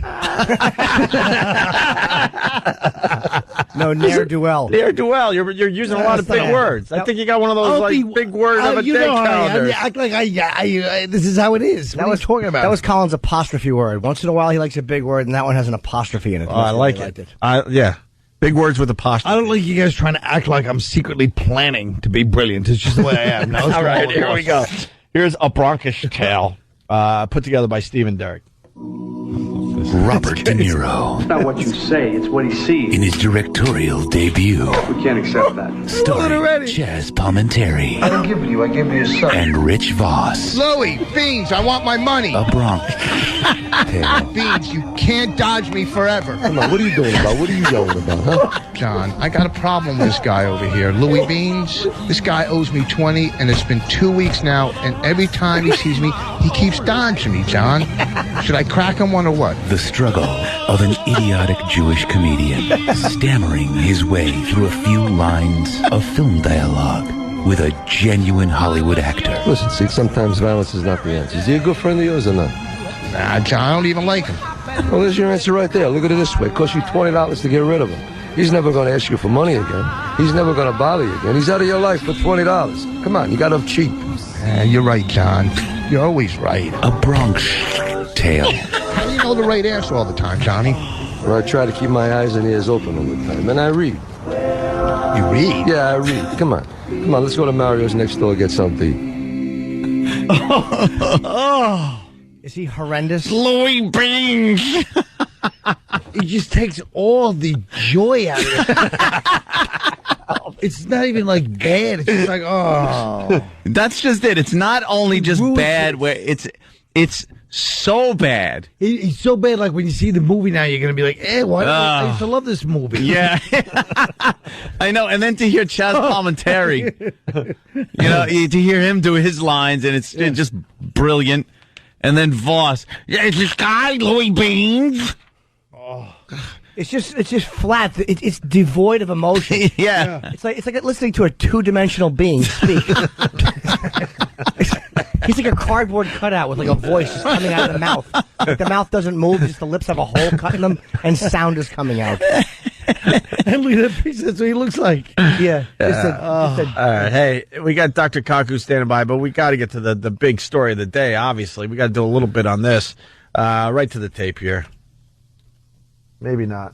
Hold on. Yeah. What the hell? What happened? Try it again. Most people knew Charlton Heston as the actor who played God's right-hand man. Behold his mighty hands! Known for his strong screen presence and his chiseled good looks, Heston was a natural as the handsome hero. Yeah, the passing of Chuck Heston. Chuck Heston. He's dead. When the hell did this happen? 84, I think. Saturday. Alzheimer's got the best of him, huh? Yeah, he's another one that just kind of ducked out. He gave a little wave. Toodaloo, people. I'm off to Looneyville. Won't see him no more. Yeah, won't see him no more. And then they did the same thing with Reagan. Yeah, they all make their announcement, and then you never hear from them again. They have this final, like, really nice speech that's put together for them, I guess. I don't know. Or maybe they could sit there and think it out. Very eloquent speech that they give when they give, Reagan was, and now I must bow out. Yeah. And, well, have the rest of my life sitting here with my brain shrinking into the size of a raisin. and then they leave, and you never see him again, and then you just hear they died. But in between the speech and the dying was just horrific catastrophe. It was like one long voice in Bronx Tale.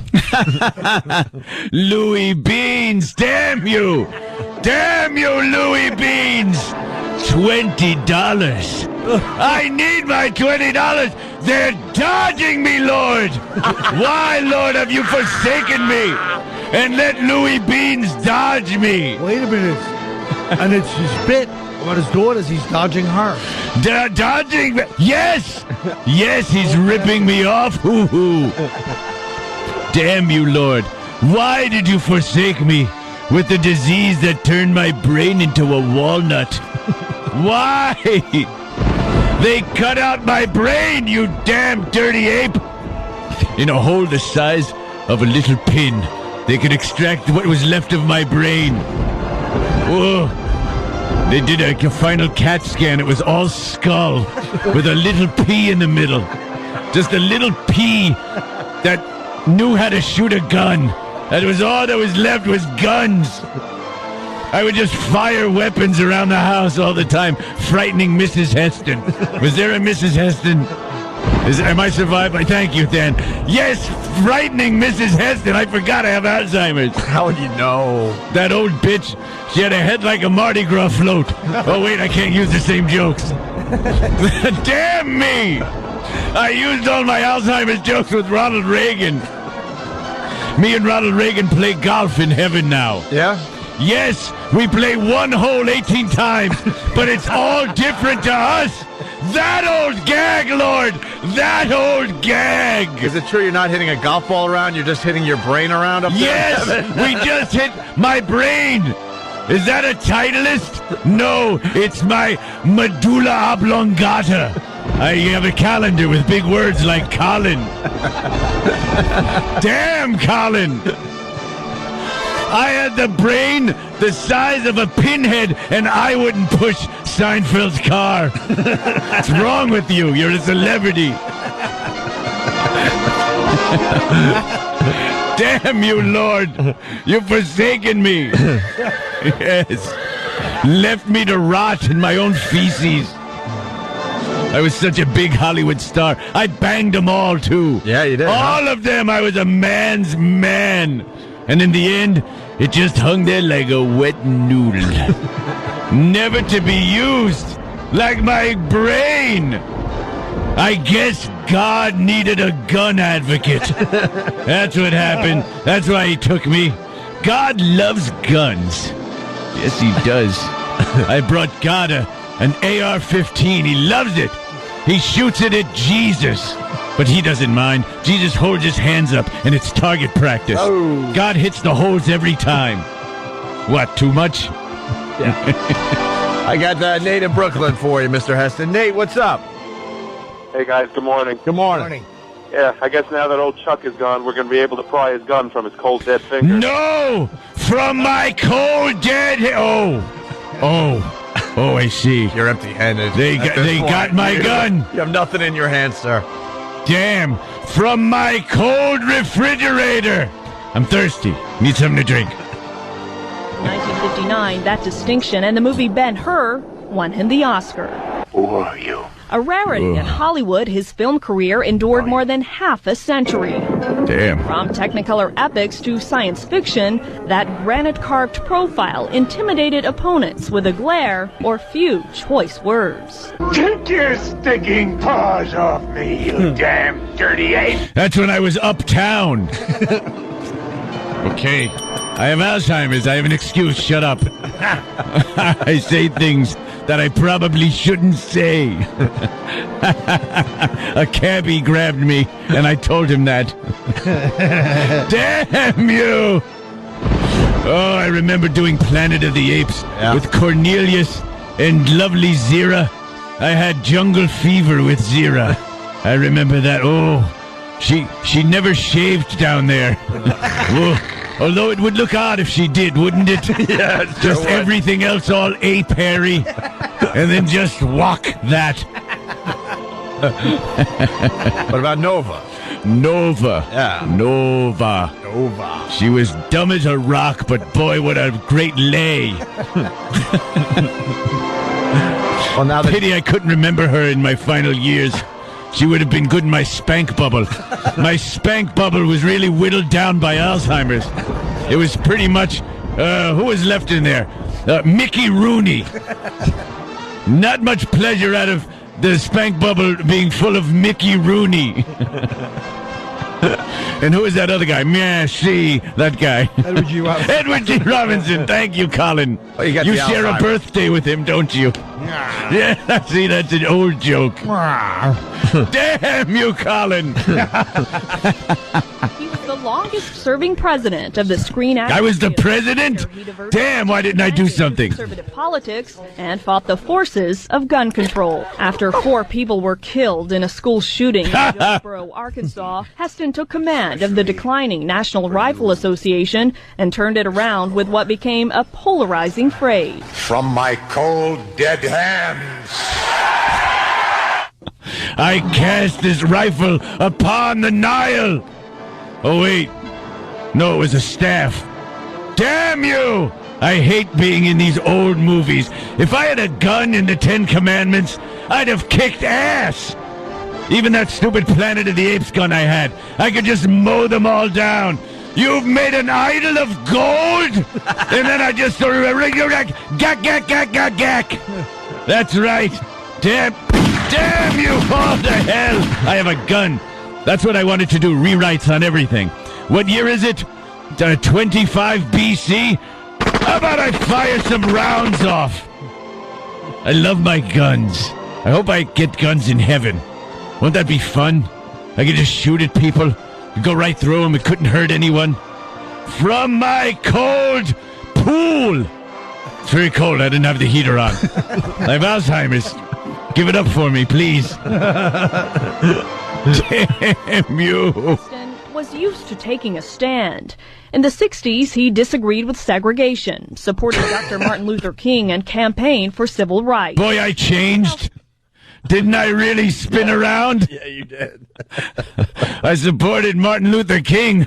What the? Did I have Alzheimer's first, and then I lost it and got it again? What, am I crazy? Damn me! For civil rights. In 2002, the man who had lived his whole life in front of the public told America about his private battle. He was diagnosed with Alzheimer's. I'm neither giving up nor giving in. I believe I'm still the fighter that Dr. King and JFK and Ronald Reagan knew. But it's a fight I must someday call a draw. More than a draw, I think it won. Yeah. And then finally. In 2003, Heston was given the Medal of Freedom, America's highest civilian honor. Charlton Heston himself has become one of the great names in film history. Charlton Heston has left his mark on our country as an artist and as a citizen. He left a mark in his diaper. Actor or activist, Heston loved the power he had with the crowd. Thank you for everything, not only now, tonight, but on through all the years. Oh, boy. It's been a wonderful run. I'm going to miss you. Oh, boy. No, you won't. I was gonna miss you, but I don't remember you. Damn God. After all the holy movies I've done. Oh, damn you. I spoke with the burning bush last night. Yes, my wife, Mrs. Heston, had a rash. I was speaking with it. Mrs. Heston, damn you. Was that rash like Twano? It was awful. The burning bush. It turned my hair white. Oh, why would you forsake me? They cut out my brain.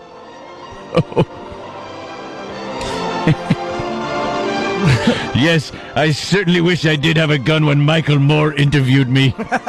All right, look, I had Alzheimer's at the time. That fat son of a bitch took advantage of me. Damn him! I hope he has the same consequence I had. An early death. Wait, how old was I? 80. Oh, Christ. 84. I'll take that contract. No kidding. That's not bad. Are you going to be, can I talk to Anthony for a second? Yes. Are you going to go for the presidency of the NRA or what? I am going for the presidency of the National Rifle Association. That's if I have time, because I'll be flying to Cleveland. I have Alzheimer's. I don't know where I'm going. It was Cleveland. No, I have Alzheimer's. Cleveland. Anthony was in Cleveland this week. I have Alzheimer's. It might have been Cleveland. It might have been Canada. It could have been Florida. Or it could have been Japan. All the little chicks with their pink. I don't know where I was. Where was I? I have to look at my airline ticket. Pan Am, they've been out of business for years. How do I remember that? I have Alzheimer's. Damn me! The great Chuck Heston. Chuck Heston dead. 84 years old. Dead 84. I'm sure I'll be popping into the show every so often. I hope. Now that I'm dead. I hope you do. Charlton Heston from the grave! Warning, warning. All right, we got to take a break. We got grave. Oh, wow. Not even cold yet. Yeah. From my slightly rigor mortis, still kind of warm hand. I like when he goes, my wife, Mrs. Heston. Mrs. Heston. I forgot her first name. Alzheimer's. How do I always remember Alzheimer's, though? I'm not even like stupid people that call it old-timers disease. Don't you hate those people? Yeah. I do. He has old-timers. Yeah, everyone does that. What are you, an idiot? I have it, and I know it. My wife's name was Lydia. Oh. Lydia Heston. Bye-bye, funny man. Gunshot Drew writes, and he's his location is a wormhole, which is very nice. He writes, the great physicist is listening to this in the green room and is breaking out into a flop. Oh no, Dr. Kaku, please! I want to go back in time. I want to go back in time. Did it? That's right. Dr. Kaku made me a DeLorean, and I'm going to get in it and go back in time to the what was the dance? The fish under the sea dance? Yeah. No, it wasn't. That's what he said. I need the flux capacitor so I could go back and live my life again. Enchantment under the sea. Oh, that's right. Yes. That's right. When the hell did this happen? Oh, the car wasn't totaled. Don't worry, Jimmy Olsen. McFly. Everything's fine. And dead girl, fat girl, sister. Stephen S. from Bayshore writes, chucked in a grave Heston. Yes. I went back in time. Mr. Heston, I got to read the rest of Gunshot Drew's instant feedback from a wormhole. He writes, the great physicist is listening to this in the green room. He's breaking out in a flop sweat trying to figure out how he's going to dumb down his theory for this audience. It's going to be, if you have a ball and you roll it. I'm into string theory. I was into it all through my battle with Alzheimer's. All right. Yes. I play cats in the cradle. I'd make a string and put it on my hands, and Mrs. Heston would play with me. Hold on. That was my string theory. I have Alzheimer's. I have old-timers. Don't laugh at me, damn you. I know you weren't. That's exactly the problem. You have to pry the mic from my cold dead face. Yeah, I think we can pry the mic away from Anthony. Damn you, Dr. Zayas. Damn you, Dr. Zayas. All right. You know how happy I'd be if Bob Kelly was here when the physicist was here. Dude! Dude, you know, The string theory, dude. Now, did the wormhole, can you go back in time, dude? Because Dane Cook said you can. Damn Dane. Damn him. Charlton as Bobby is the greatest. It's Bobby Heston. Look, I'm fat and stupid. I had more sense with Alzheimer's than Bobby does without it. Dude. Dude! Lord Dude, why have you forsaken me? Why have you forsaken my people? Lord Dude! Let my people go! Damn you! I broke my chariot, man!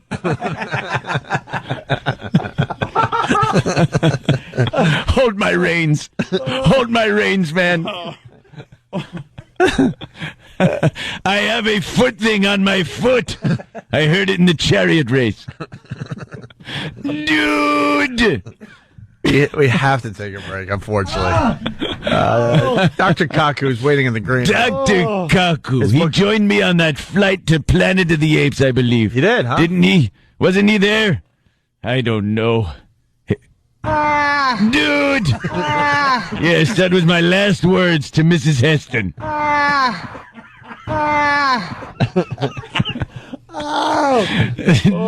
Dude!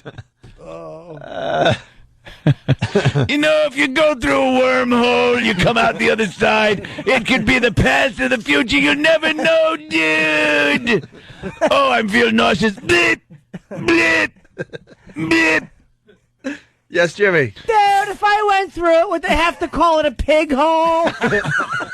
From my cold, dead career.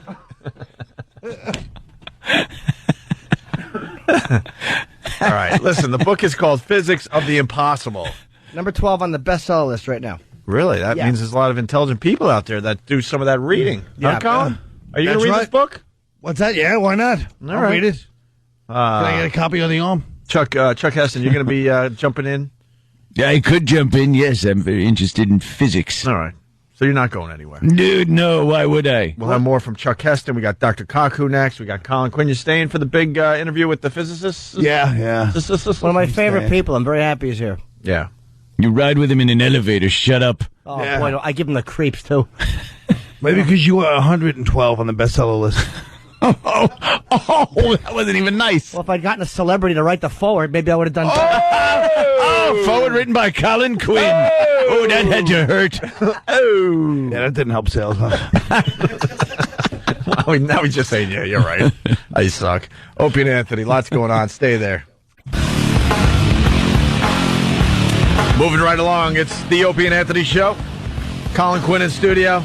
And now we welcome Dr. Kaku to the Opie and Anthony Show. I want to start by asking you how well you did on your SATs in high school.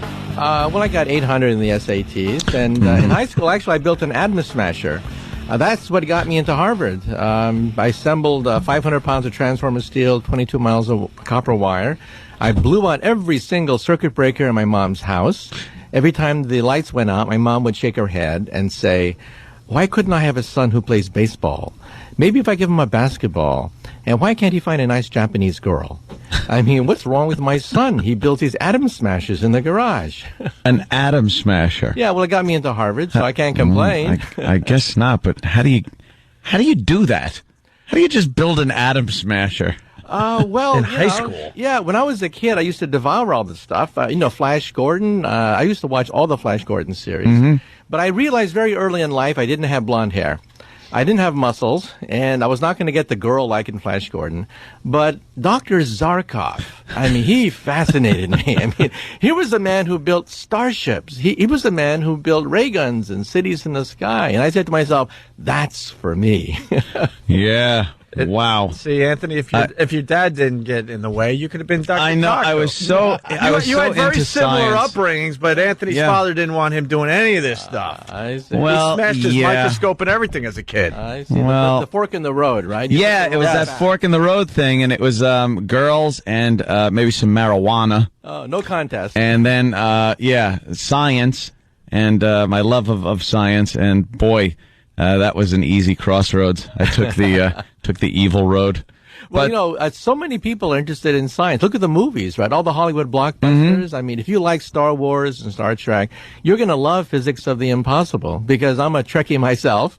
And this book addresses all the things that you see in Back to the Future and the Terminator series and the Time Machine. So people like looking at that also. They like seeing things that were made a few years back and seeing how our advancements kind of tie into shows like Star Trek, where they're walking around with a tricorder and a communicator, and here we have cell phones and PDAs that are similar to what they had in the TV show. That's right. When you watch Star Trek, I mean, it's like watching something from the 50s, because we have all that stuff now. Yeah, it's not. We have everything except transporters and warp drive, and we're working on those, by the way.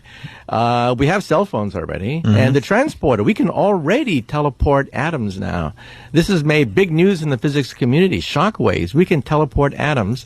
One day we will teleport Captain Kirk. There's a catch, though. There's always a catch. Yeah, what's the catch? The catch is you have to die going through the transporter. You have to die. And, your body is reconstituted, someplace else with the same memory, the same neural circuits, the same genes. And that Captain Kirk over there says, I'm Captain Kirk. But you just saw Captain Kirk die. And so then where did your soul go? So is it making a copy? It's making a copy. Like The Prestige. Like the movie The Prestige. Oh, yeah. They were making copies of people, yeah. Oh, you saw the movie Jumper, right? Yeah, the movie Jumper. Actually, some physicists helped to consult on that movie Jumper. Really? Where you disappear and you reappear someplace else, except in real teleportation, you have to die to do it. It's one of the drawbacks of the program. Boy, that is. Yeah, that'd definitely be an asterisk that would keep people from signing up. It's like, hey, you got there fast, but... Yeah, death is definitely a downer. But there you are, someplace else. Same memory, same personality quirks, same everything. I mean, who is the real you if you just died and there you are someplace else? All right, so what exactly is, like, the Hubble telescope was built to see the beginning of time. That's and right. It's gotten relatively close, but, like, there's something in the way and it can't see the actual... They want to see, like, the explosion, the beginning of it all. Well, we have baby pictures of the Big Bang now. The explosion itself, we photographed it. Go to the website, nasa.gov, type WMAP, that's the name of the satellite, and we have baby pictures of the explosion. It really looks like an explosion. It's in the microwave region. We can't see the instant, however, of the explosion itself. However, the next generation of space satellites should be able to give us the instant of creation itself, and that's going to be great. We're going to see the universe come out of the womb, and maybe an umbilical cord connecting our infant universe to a parent universe, a parallel universe. It's so hard to wrap your mind around what was there before the Big Bang, because there had to be something. Yeah, well, we think we know what happened before the beginning. The new picture is a bubble bath. Next time you take a bubble bath, each bubble represents a baby universe. We live on the skin of the bubble, just like flies trapped on fly paper. We can't escape. But there are other universes out there. This is called the multiverse idea. You're freaking me out now. Yeah, man. and believe it or not, in one of these universes, Elvis Presley could still be alive. I mean, blows the mind, right? Is he healthier, or is he like still shaped like Colin at the end of his life?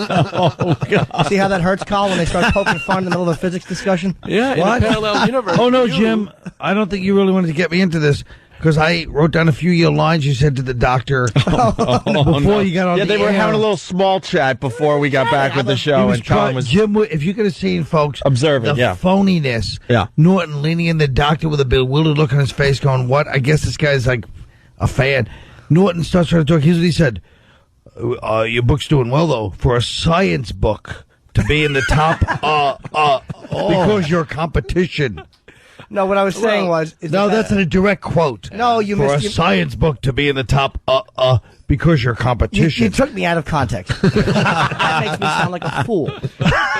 I was saying is that the book is now number 12 on the bestseller list. I know. Which is amazing, because you're competing with a lot of non-science books, and for a scientific book... Right, that guys like you... But you kind of the way you were saying it, the tone, non-science books that guys like us wouldn't sully our hands with, Doctor. I mean... non-science books. Why do you say like your idiotic book? Admit to him that's who he's competing against. There's just a lot of people out there have watched watched The Terminator. They watched Back to the Future. And they wonder what happens if you go backwards in time, Right. meet your teenage mother before you're born, and she falls in love with you, right? Well, you're in deep doo-doo if that happens. Well, yeah. But a lot of people wonder about these things, and that's why the book is up there on the bestseller list. It's now you believe that time travel is possible. That's right. You know, Stephen Hawking, my friend, used to say it is not possible. 10 years ago, he gave up. He said it is possible. Not practical. We can't build a machine anytime soon.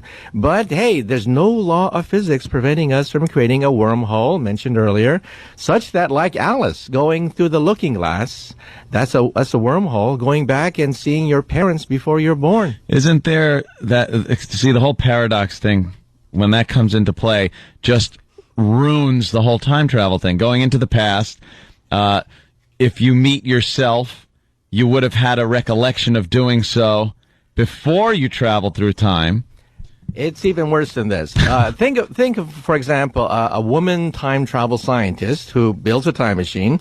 Eventually, she wants to become a man, so she changes her sex to a man, goes backwards in time, meets herself, makes love to herself, has a baby. That baby's mother and father is herself. The same person. Can you imagine being your own mother and father? I mean, it boggles the imagination. But this is what we physicists have to deal with. If time travel is possible, you could be your own mother, father, son, and daughter. Figure that one out. And then what? That is a little odd. Would it be possible? This guy smokes to pot. go back and kill yourself?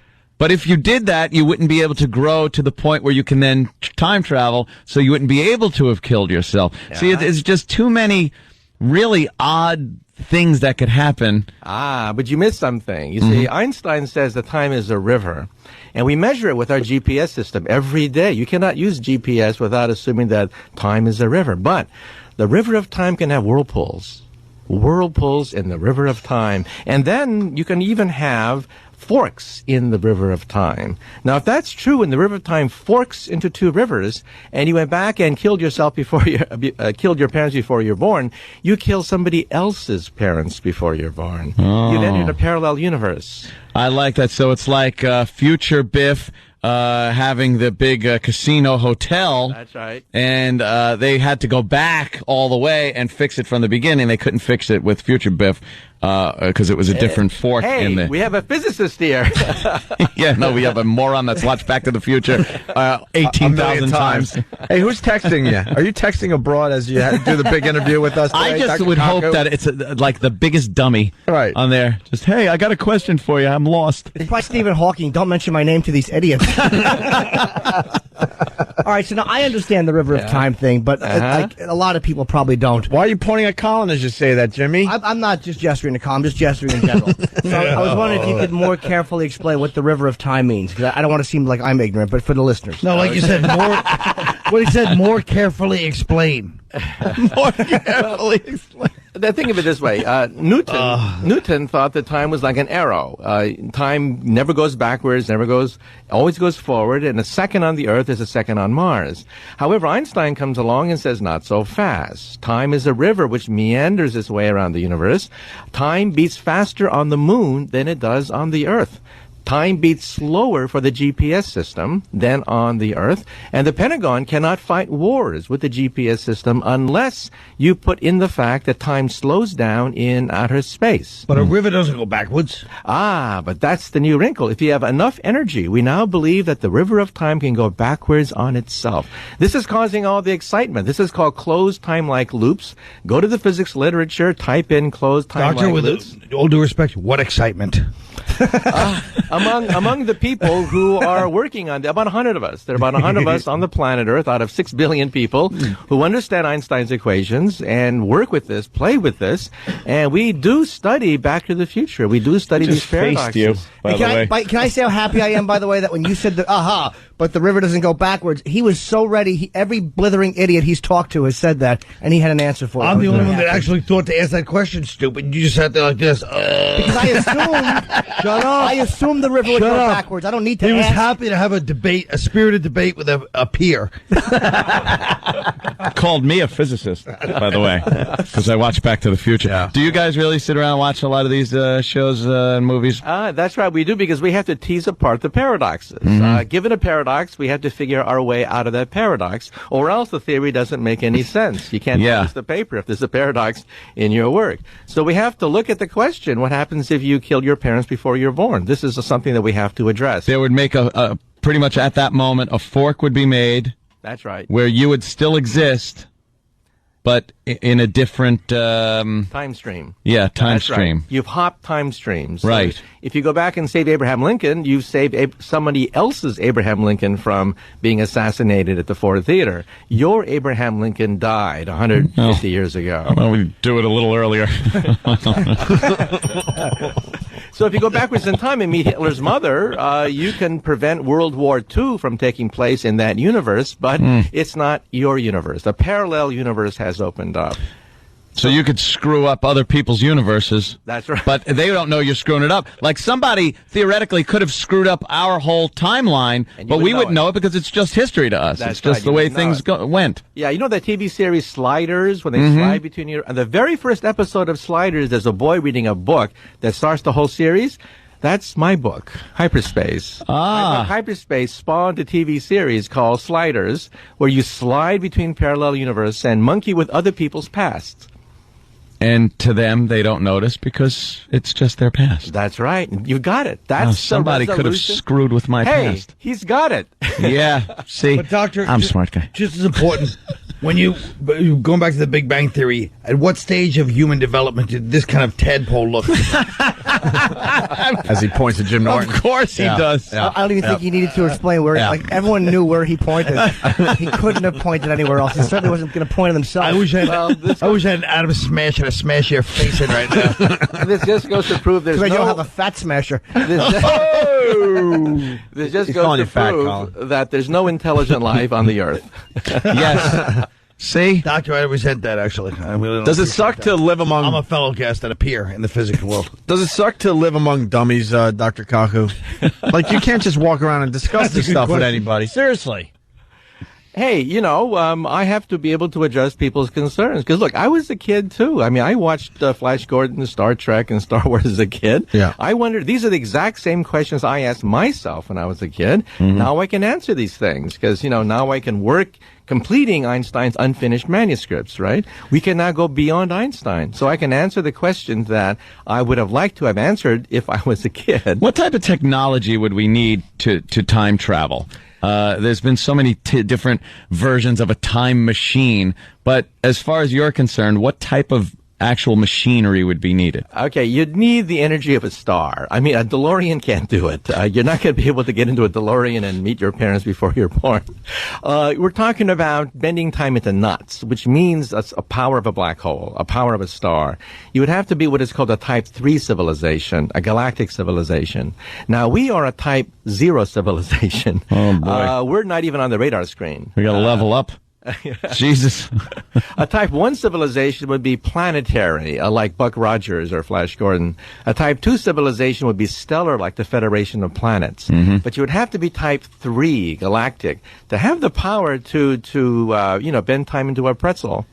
And so, however, one day, if somebody knocks on your door and claims to be your great-great-great-great-great-granddaughter, don't slam the door. You just don't know. You just don't know. Maybe Invite her your in and give her a descendant, maybe your descendant wants to go backwards in time to meet her illustrious ancestor. Now, I don't know why. wouldn't a black hole? They're pretty devastating things. I mean, just crushing anything. Even stars into the size of a walnut. That's the old picture. We see these black holes in outer space, a few thousand of them, and they're spinning. They're spinning very rapidly, and we think they don't collapse to a point, they collapse to a ring. And if you fall through the ring of the center of a black hole, it's like going through the looking glass of Alice. Alice's looking glass is the ring at the center of a black hole, where gravity is finite. That's the loophole that Einstein missed. Einstein thought that a black hole collapses to a dot, in which case you die. Yeah, you just accelerate into the middle of it and squish. Right, but we see these things in outer space. They're all spinning rapidly. We photographed them, a few thousand of them, and they collapse to a ring, we think. Falling through the ring is falling through the looking glass. You're trashing Einstein, though. Well, he didn't go far enough. He didn't have computers. Didn't have a comb either. Hey, Dr. Kaku, is there other civilizations out there? That's all I want to know. Yeah, we think so. And then the question is, how come they don't talk to us and meet us, right? Right. Well, if you go down a country road and see an anthill, do you go down to the ants and say, I bring you trinkets, I bring you beads, I give you nuclear energy? That's some perspective on things right there. So huh? take me to your ant queen. Or do you simply step on a few of them? Yeah. Oh, Now we're you know here why to they be don't- stepped on. Now you know why they don't visit us. So you have no doubt there's other civilizations out there? Oh, yeah, they're out there, definitely. And do you think the aliens come and visit us at all? Or check us out, or they could care less? Well, they're probably on the moon. If you saw the movie 2001, the most likely visitation site is the moon. They would land and leave a robot probe, basically a machine that would wait for us to become Type 1, where we become interesting. And 2001, we thought we would be a Type 1 planetary civilization with moonships. Another 100 years will do that. So on our moon is the most likely site for a previous visitation of an alien civilization. And we're too stupid to even know that because we're not even on the moon yet. So, so I think previous visitations are definitely possible. We physicists think the moon is the most likely site of a previous ancient visitation by a passing Type 3 galactic civilization. Very interesting. Listen, we got to take a break. We're really late. We're going to continue with Dr. Kaku. The book is called Physics of the Impossible. What's the book about again for the people out there? The title isn't doing it justice, really. Well, it's about everyone who's wondered about phasers and force fields and ray guns and invisibility and teleportation, which we physicists say is impossible today, but possible in the near future. Very good. We're going to go to the phones next. It's Opie and Anthony. You're checking out the Opie and Anthony Show. We got Dr. Kaku in studio. Physics of the Impossible is the name of your book, sir. I got a question really fast. When I was a kid and I started thinking about the universe and learning about the universe, it scared the crap out of me to the point I couldn't sleep at night. Just how vast and large it was. Does the universe scare you? No, it doesn't scare me because we now realize that when we look in outer space, we don't see much intelligence. Intelligence is very rare. The very fact that we have intelligence on the Earth means it's precious. Your brain, believe it or not, sitting on your shoulders, is the most complex object known to science out to 24 trillion miles, out to the nearest star. So the fact that we have life, we have intelligent life, is incredible because we don't see much out there. Right. And for that means that it's very precious. And so instead of being depressed about it, I feel very optimistic and enthralled that here we are, the only intelligence out to 24 trillion miles of the Earth. It's that whole thing of we can't really comprehend infinity that creeps everybody out. Makes you, because you can't wrap your mind around something that's never ending. Yeah, Douglas Adams, the humorist, the science fiction writer, once had a machine that is guaranteed to drive any sane man totally insane. It's a box. You look at a picture. The picture is a picture of the entire universe with an arrow saying, "You are here." Guaranteed to drive any sane person totally insane.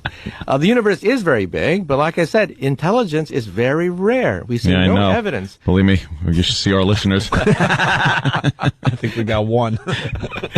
We see no evidence of intelligent life in our solar system, and you have to go to the nearest star, Alpha Centauri, before there's a possibility of intelligent life. What about... How many, was that, like 4 point something light years? Yeah, that's right, 4 light years. Look at that, Jimmy. What about... you got a gig there? Yeah. What about God, sir? How far is that door to door, Jimmy? Well, we have Charlton Heston here. Oh, damn. Inside track. No, Einstein thought there were 2 types of God. First is the God of prayer and intervention, the God that parts the waters, the God that walks on water. He didn't necessarily believe in the God of intervention. He believed in a different kind of God. He believed in the God of Spinoza, the God of Leibniz, the God of harmony, beauty, elegance, simplicity, the lawgiver. That's the God that Einstein believed in, that the universe is too gorgeous, too beautiful to have been a random, chaotic event. So there had to be laws, there had to be simplicity and beauty, and that's what guides theoretical physicists. What guides us is beauty and simplicity in our equations. But who created God then? Well, we think that there is a multiverse of universes, that our universe was born perhaps budding off a parent universe, like soap bubbles budding off other soap bubbles, and we think that's eternal. This is called eternal inflation, and one of my friends that may actually win the Nobel Prize for coming up with this picture, it fits all the data from the satellites. Eternal inflation, universes budding off and sprouting from other universes all the time. You got a friend that's going to win the Nobel Peace Prize, and we got a friend that has a CD coming out tomorrow. So we're very... Bobby Kelly. You deal with planets, and our friend has small comedians orbiting around him. Yeah. yeah. We're in different places, sir. I have a question, too. Something, 'cause, like they talk about the dark matter in the universe. That's right. We really don't know what makes up, what is it, 80% of the universe? We have no idea what it is. That's right. Dark energy makes up 73%, dark matter makes up 23%, and atoms only make up 4% of the universe. And we hope to produce dark matter in Geneva, Switzerland in 2 months. You probably saw the headlines in the New York Times. The atom smasher will heat up the Earth. Or on a placemat for Opie. New York Times. Which one is that? Anyway, is that the big paper that weighs a lot? Anyway, the Atom Smasher we're debuting in 2 months is not going to eat up the Earth, contrary to popular myth. We're not going to destroy the planet. We're not going to create a black hole that's going to eat up the Earth in Geneva. But how do you know for sure? People get very worried about because that. they're taking a bit of a chance, I'm thinking. No, because these you guys are bored. These are microscopic subatomic black holes. You couldn't even light up a light bulb with these things. And so there's no danger. But we hope to produce dark matter with the Atom Smasher, starting this summer. So it's energy. Is it like a physical thing, like a ball you can hold, or is it just an energy? It's invisible energy. And it's predicted by string theory. String theory predicts dark matter, and string theory is what I do for a living. It's my day job. And string theory, we hope, will allow us to, quote, read the mind of God. This, we think, is the ultimate theory. Wow. The final theory, the theory of everything that eluded Einstein for the last 30 years of his life, and we think we have it. One of you guys are going to just do an oopsie and destroy the Earth. You know that, right? Whoops. There's going to be some kind of oopsie, and we're all done. The big difference between the doctor and the rest of us, if I had your brain power at that age, instead of an atom smasher, I would have found a way to, look through girls' clothes. Yeah, exactly. X-ray specs. Yes. Yeah, on the back of the magazine. Right. Hey, you've been in an elevator with Jimmy, you know that. And he's been talking about you for years on this program, and all he wants is some kind of recognition the next time you see him. That's all he's asking for. Just a hello. Just a little hello, or a little nod. Next time he asks you a question, remember, the inside of his brain looks like that picture. What picture you showing? Two ultimate fighters just kicking each other in the face. Anthony and I had a debate one time about gravity. Gravity, yes. Which I was wrong it's about. Everywhere. And about what made, if a planet has to spin. I thought a planet had to spin. No, and I said it was mass. Of course, things that have more mass have more gravity, and Jimmy wouldn't listen to me. He thought it was the spinning motion that made gravity. I'm like, no. Well, you were right, and I of course I was. Dr. Cock on an elevator, and I asked him about that. And the look he gave me, you would think I would just said, "Hey, can I have a hug?" I know we don't know each other, but he did explain it. And it turns out. Hey, let's go to the phones. We got Kevin in Jersey. Kevin, what's up? We're talking to. He probably would have liked to have seen gravity in action by you plummeting in the elevator. We're talking to Dr. Cock, whose book's called Physics of the Impossible. Go ahead, Kevin. Yeah, I was just wondering if the good doctor could comment on some of the physics theories related to Lost. You ever watch Lost? No, but I understand that they have a time travel episode, right? Yeah, there's some kind of... into a vortex and goes backwards in time. Well, like I said, we think that it is possible to go backwards in time. The catch is you have to be a very advanced civilization to do that, capable of manipulating stars, manipulating black holes. So you got to take your starship and whip it around the sun. and then you got to slow down real quick, and then you got to bring some whales back with you. And like in Star Trek 4, of right? course. They always use that one as a cop-out when they had to go back in time. It's like, why not just solve every problem that way, Kirk? Yeah. It's like, oh, we got to fight? Nah, let's just swing around the sun, and we'll get these Klingons when they're kids. Yeah, or Superman 1 at the end of the movie. Superman goes around the Earth, and Lois Lane comes back. Yeah. That was really depressing, bringing back Lois Lane. Yeah, believe me, I'm sure it was for him, too. I thought they finally got rid of that character when she died in Superman 1. Oh, no, Superman has to bring her back. She was terrible. That's what happened to Margot Kidder. She wound up naked, crawling behind bushes a few years later. What a psycho she was. What a loon. Yeah, but you Or can't... like Blade Runner. Yeah, well, anyway, you cannot go backwards in time by whipping around the sun. You can't do that. No, huh? But a wormhole is conceivable. I mean, all the equations work. Everything seems to work with wormholes, but not winging around the sun and breaking the light barrier. Now, is it because of the acceleration? Is it... You can't go faster than light. That's the problem. That seems to be the rule of thumb there. Why, though? Why? Well, we don't know, but, the Atom Smasher, we're debuting in 2 months outside Geneva, Switzerland. The particles there go 99.9999999% the speed of light, but they can't make it. They can't break the light barrier. That's an iron law from Einstein, and he's right every single time. In fact, the fact that we have hydrogen bombs, the fact that we have the sun bursting in energy is a consequence of the fact you cannot go faster than the speed of light. Can you use lasers and break into like an underground vault and steal like millions of dollars? Well, in principle, yeah, you can build a laser. Of course, you're going to be in Geneva. They got all those big underground banks. Yeah, you can really do some damage over there. Make yourself a few bucks. Another way to do it is with invisibility. Invisibility is the way to rob a bank, right? That's right. One of those little so I can sneak in girls' lockers. Go ahead. Yes. Oh, that too. But we're closing in on invisibility really fast. Proof of principle was demonstrated 2 years ago at Duke University. We can make objects invisible in the future. So now, is this by bending light? That's right. You wrap light around an object, so it reforms like a river going around a boulder, and an object becomes invisible. So I write about it in my book, Physics of the Impossible, that the proof of principle was demonstrated. And, of course, the Pentagon is funding it. It's almost like the Philadelphia experiment that they say never happened. The Pentagon is not stupid. They know the advantages of an invisible soldier, and they're pouring big bucks now into invisibility research. You could go up behind the enemy and poke him in the back and go, ha-ha. That's right. Ha-ha. And the bank robbing thing would never work, though, because you'd be invisible, but they'd just see the bags of money floating out so they'd know where you were. Good point. Aha, flaw. But then watching people nude would work. Now, that's a hell of a power source to bend light. Doesn't seem very portable. Well, with a new substance called metamaterials, light bends all by itself. This has shocked everybody. Really? I used to teach in my physics course that invisibility is impossible. Light cannot wrap around an object and reform at the other end. Well, I was wrong, and every single physics textbook on the planet Earth is wrong. Light, in fact, can bend around an object like water around a boulder, reform at the other end effortlessly without energy, and make an object invisible. Can you do that for us now? I've always had a question that's boggled me for a bit. If you're in a room with mirrored walls and you light up a laser and then shut it off, why doesn't the laser, much like a bullet, just continue to bounce off of the mirrors and ricochet once the power source is cut off? What happens to the beam that has already left the laser source?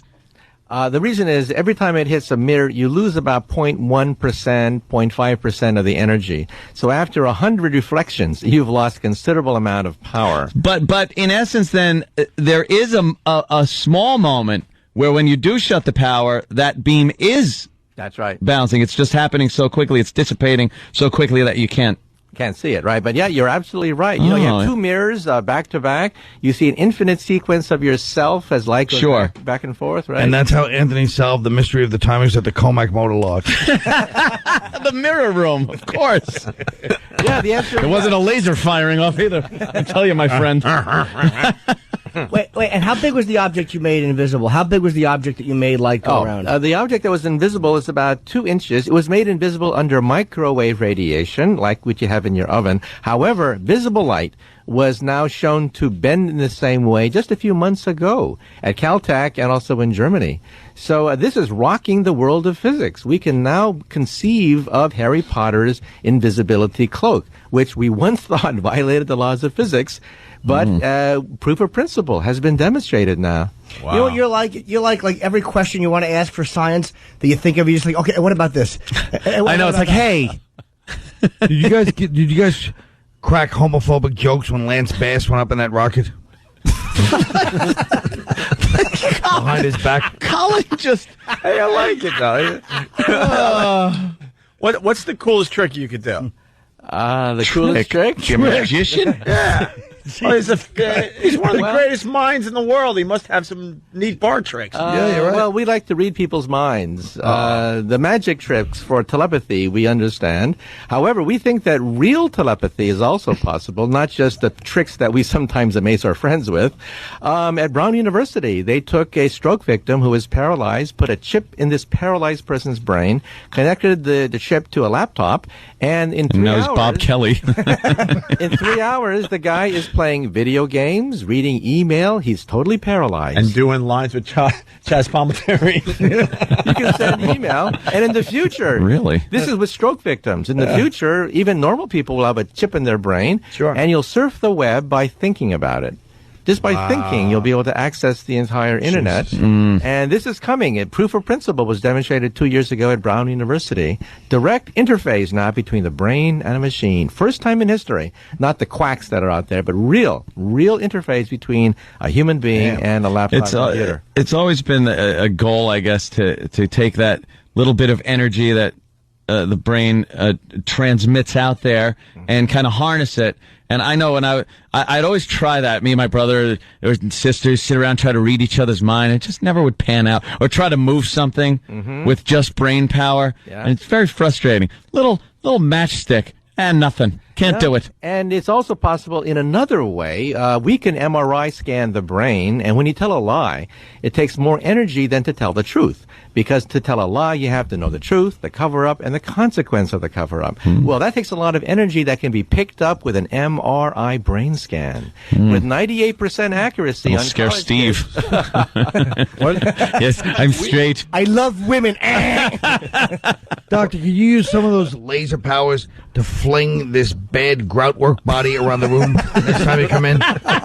And, for the push him record, against the wall. Colin is pointing across the room at either me or Eric. I can't decide who it is.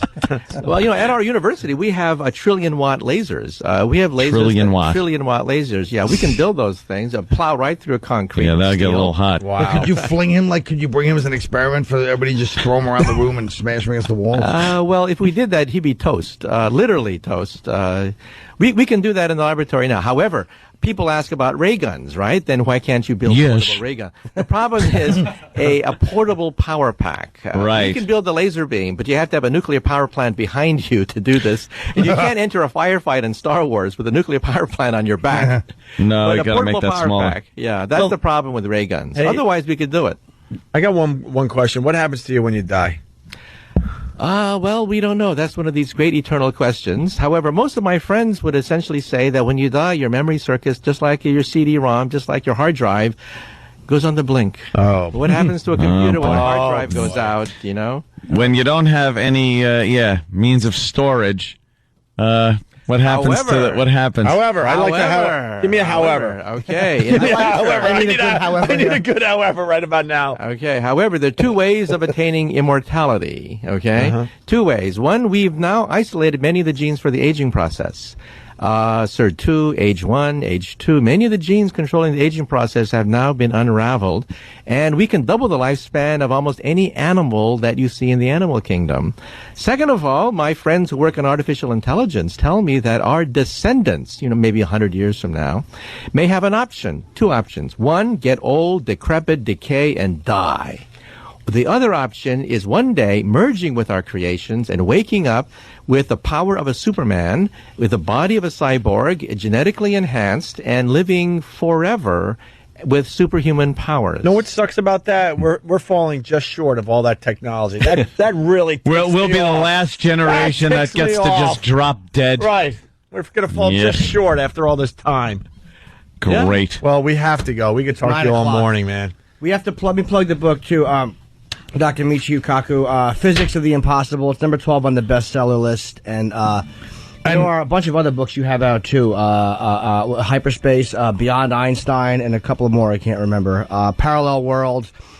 And my website, mkaku.org, mkaku.org. And you give some great talks I saw, like where you sit and just explain into a camera a lot of these things about black holes and wormholes. Can they get all that on your website?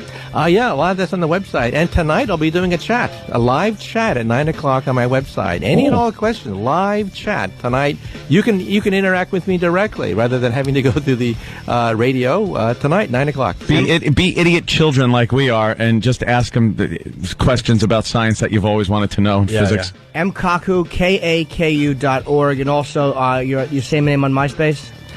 That's right. And also check out, YouTube and things like that. I'm there as well. Match.com?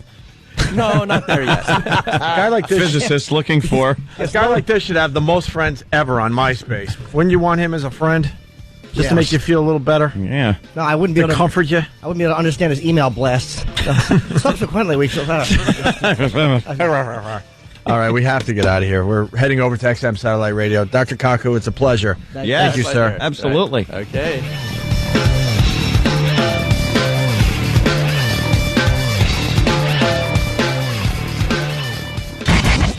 The Opie and Anthony Show. XM 202. In the world of radio shock jocks, the biggest are Opie and Anthony. These people say shocking things that border on offensive in order to entertain their audience. I refuse to sit here and think that radio has to be nice. Why? Why does radio, out of any other medium, have to be nice? We are being now held to a standard where we have to be nice and make people feel good. Go screw! Radio bad boys, Opie and Anthony. Controversial radio personalities, Opie and Anthony. Infamous DJs, Opie and Anthony. Talk show radio hosts, Opie and Anthony. Opie and Anthony. Opie and Anthony. Radio shock jocks, Opie and Anthony. Opie and Anthony. Shock jocks, Opie and Anthony. Shock jocks, Opie and Anthony. Opie and Anthony. Shock jocks, Opie and Anthony. Opie and Anthony. Tom Brokaw, NBC Nightly News. Wardrobe. Opie and Anthony.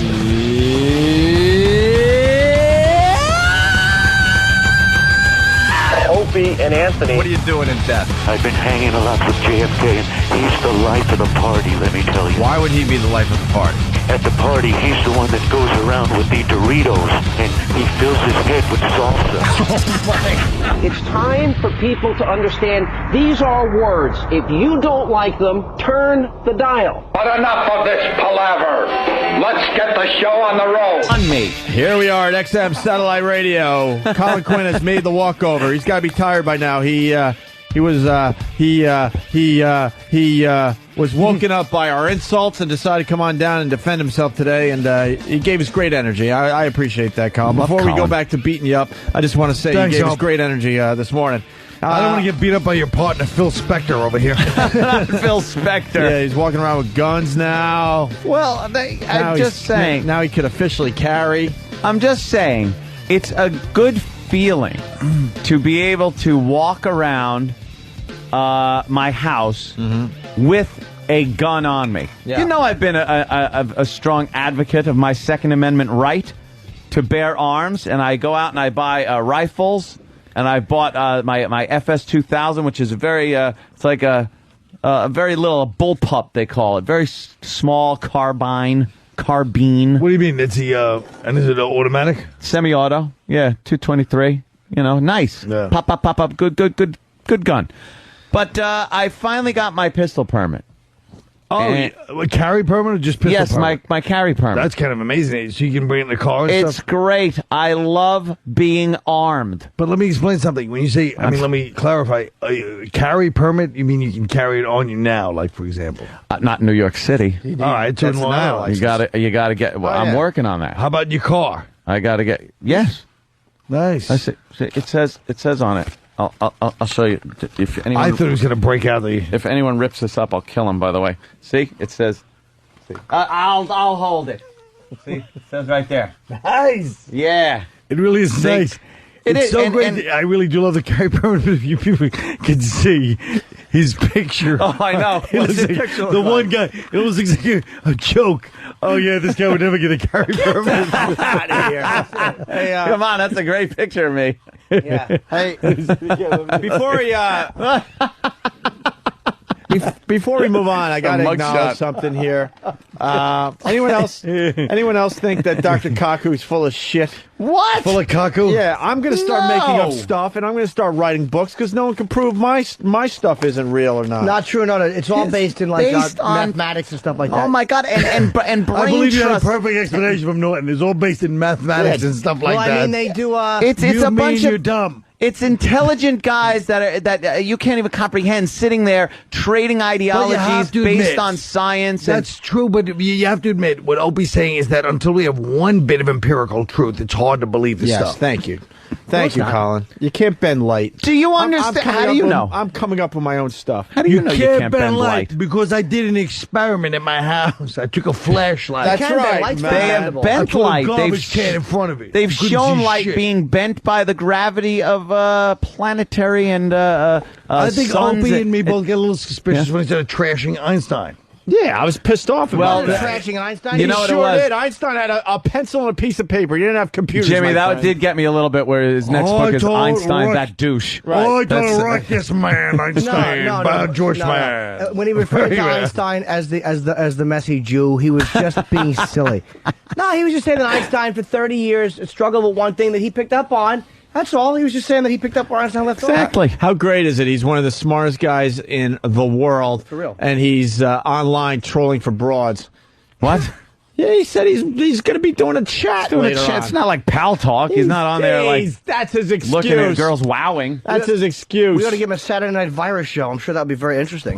No, it's not a good idea. That's a good idea. Yes. Jimmy, you getting any? How do you open this thing? Oh God! Don't get it all over. How do you open this up? I don't know. They're making a horrible smell. We're smelling your stupid medicated My feet are pads. immaculate. Yeah, Why do they smell? They don't smell. My feet don't. Now your feet this Oh, that's going to go all over the place. Medication smells, I'm saying. We're rubbing these. Opie used that cheese grater foot cheese thing. grater. I feel like we're in a hospital. The pet egg. Yeah. And I've seen it on infomercials where they just sandpaper their feet and the dry skin flakes I'd like go to do into the other a thing canister. instead. If you give me one of those How do you things, open it up? I don't know. You know those things we put on the bottom of your foot, the Japanese thing?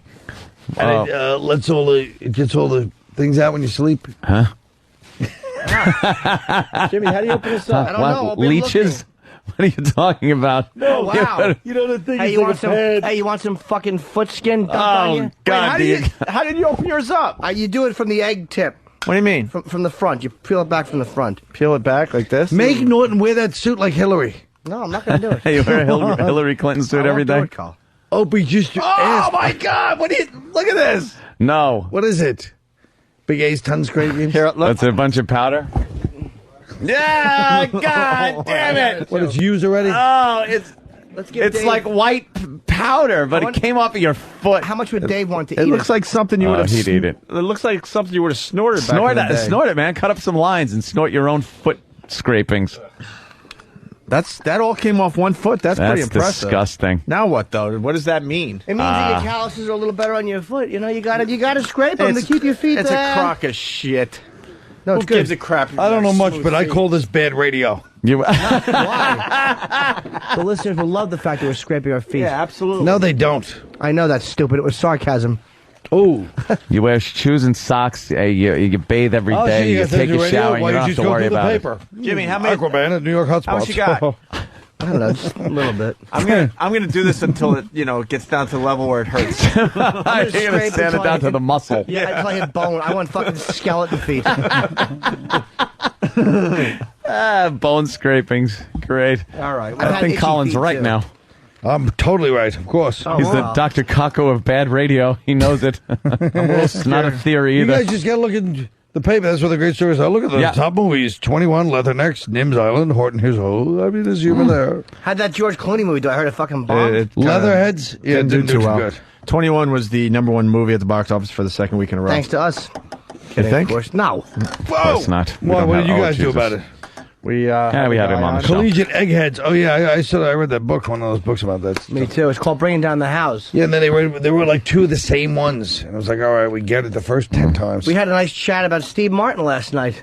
Did you? Hey, yeah, we didn't like the fact that he did Pink Panther. No, I think that's sacrilege. An asshole. Are we getting serious for a moment, or is there a joke behind that? Because that's bullshit. No, we didn't like him. We didn't like it.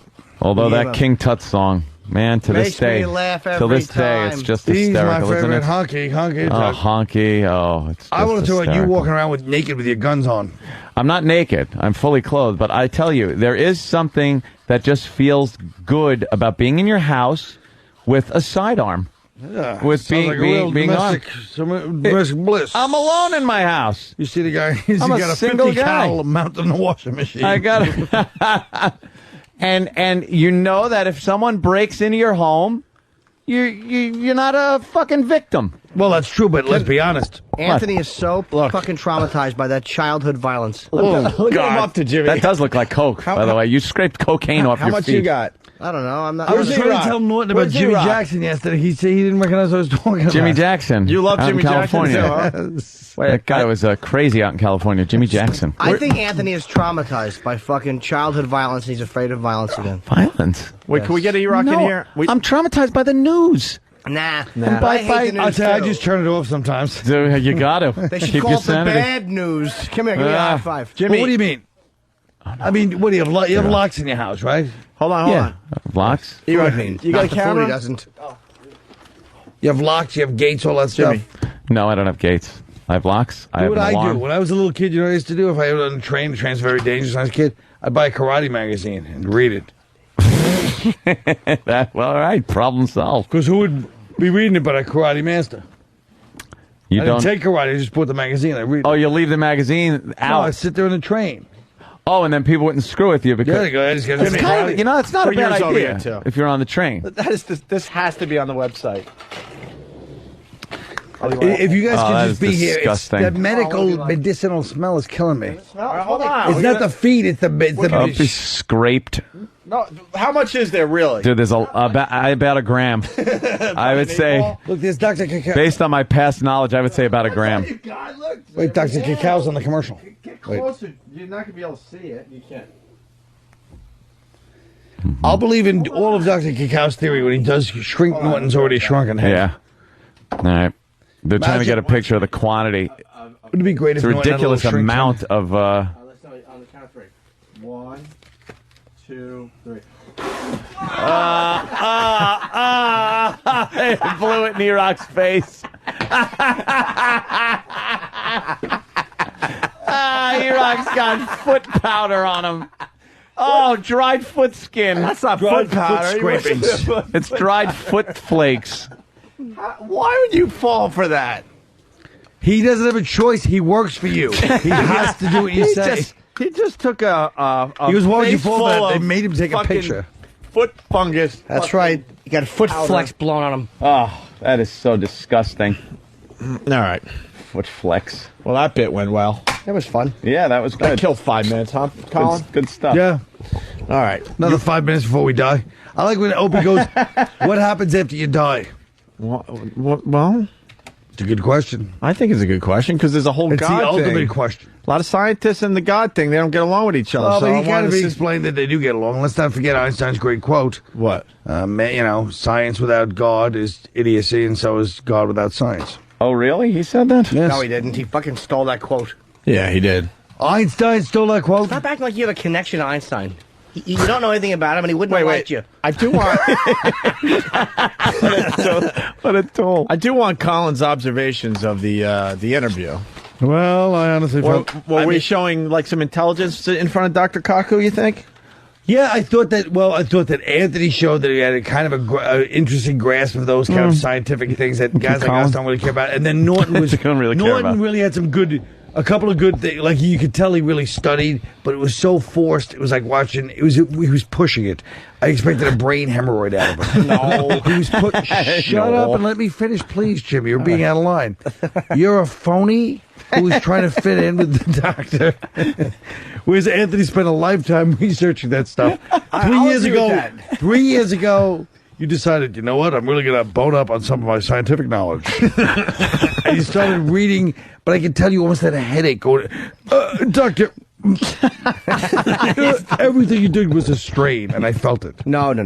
What happens is this. The doctor and I were discussing a few things. I wanted to discuss the distance to Alpha Centauri, but he blew by it. So I was fine with that. You knew the distance. Of course I did.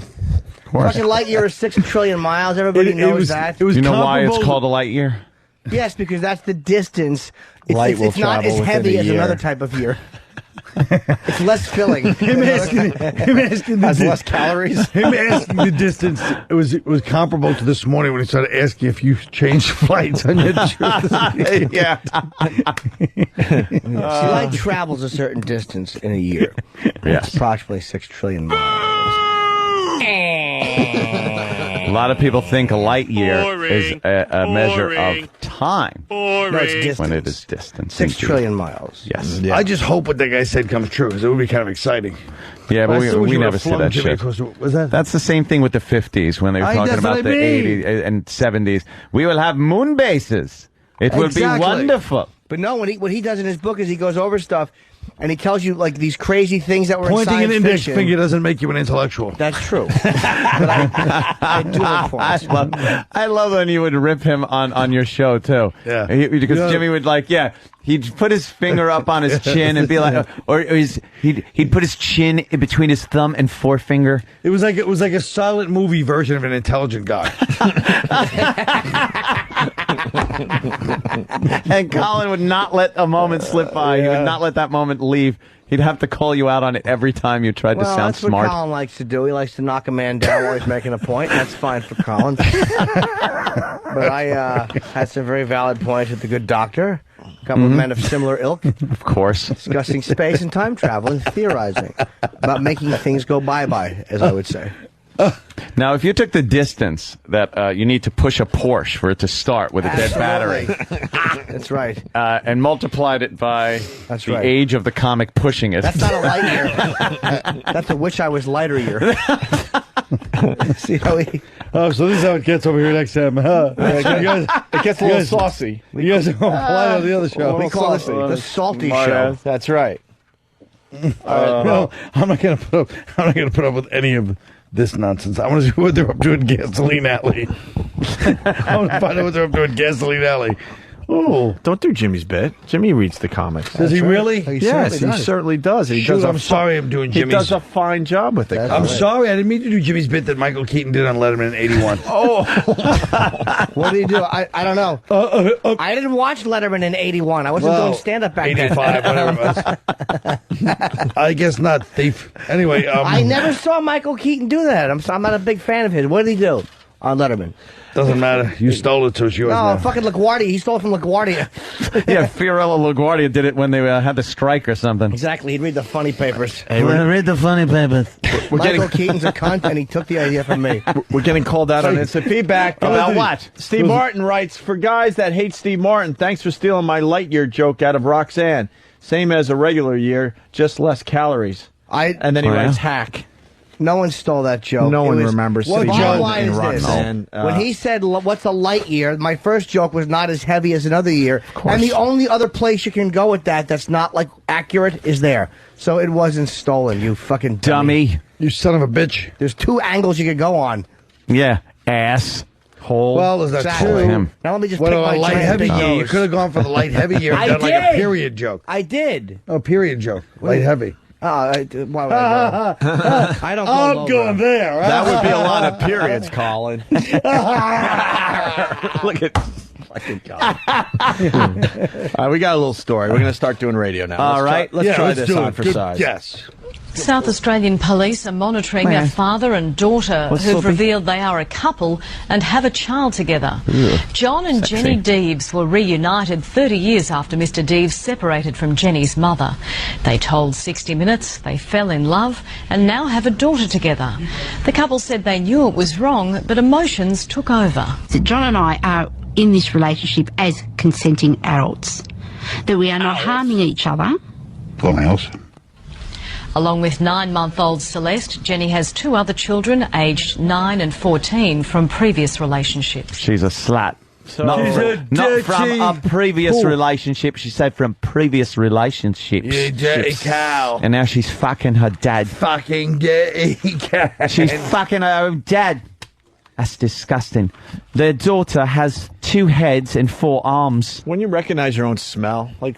Ugh. Oh. I don't know. I don't know if your daughter has the same smell. Probably deep down, there's a similar smell. You mean deep down? You're in bed having sex with your daughter. Smells You don't like know a what the point. fucking wallaby pouch. A filthy. Ugh. That's fucked up, huh? But That even is- the doctor was alluding to that. Remember, he kept saying people are going to come back and fuck themselves. Yeah, there's the Dr. Kaku. Yes. I gotta tell you, There it is. The finger's up. There it is. Dr. Steve texted me. Dr. Steve's a very bright guy. No, he's not. Is that Dr. Cacao? He puts fingers in guys' assholes for our enjoyment. You made him. Well, Dr. Steve? Yes, Dr. Steve is a very Yes, Dr. intelligent Steve, man. yes. But And he said what he did he almost say? got his degree in physics, but he said that Dr. Kaku said some suspect things. But I don't think he did. Like, he said, for Anything example, a suspect has almost got a degree in something? it's been proven for 20 years that tidal forces around a black hole will turn you into a string of atoms. Hardly Alice through the looking glass, as that clown said. Whoa! Whoa! Let's Calling write our you own out, book. a couple of doctors. Let's write our fucking own book. But getting into I it. certainly think that had Dr. Steve called in with that, I'm sure that Michio would have given a little smile at the ignorance of it. And Wow, Dr. Steve is being called out now. only on that, because Kaku is, he knows Stephen Hawking. He's one of these guys. Yeah, but how So could he you understand knows a word he somebody- says? Yeah, but I He mean, knows someone that can't talk. He consorts with him. Like, see, he always theorized that there were black holes or things like that and time travel. And Hawking said there was no time travel, and Hawking had to admit he was wrong. Well, Oh no, it is Dr. Kako again. Please tell him I am not in.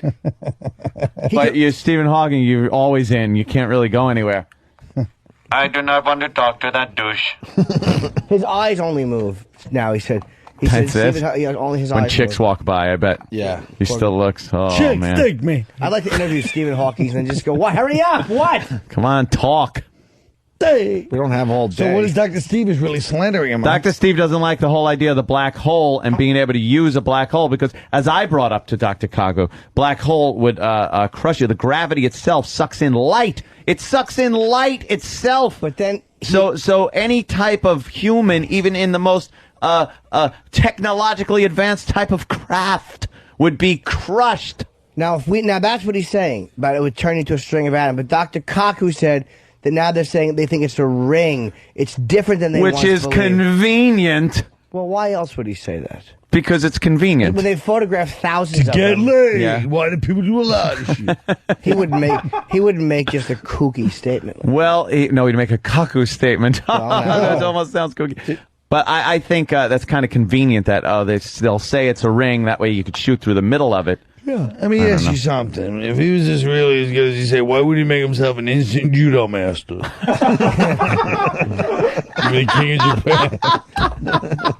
You think when these physicists get together, they have jokes like physics jokes? Of course they do. Jokes? No, Sure they do. They're the same jokes. They're end jokes. Doesn't matter So what do you call a do black for a living.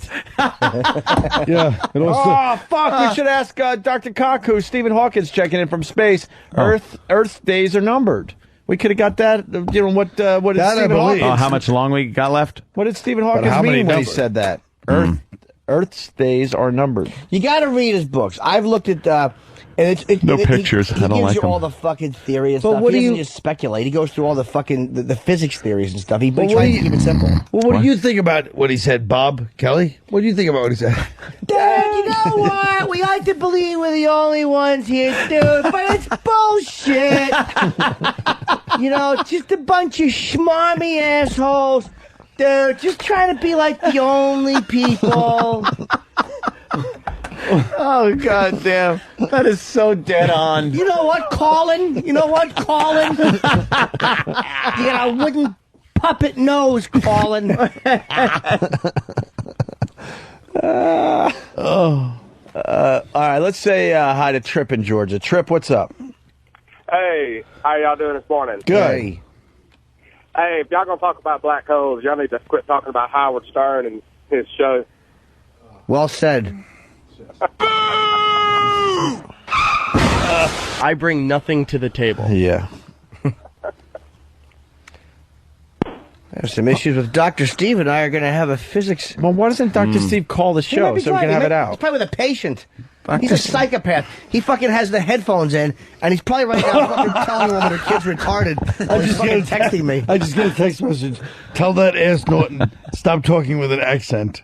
Who's From that? Bobby. It wasn't Bobby Stupid call Bobby. the show. Someone better call his So fucking he can show. just be lambasted? Yes. Yeah. You know what, dude? You Scorch gets 3 callers at a time.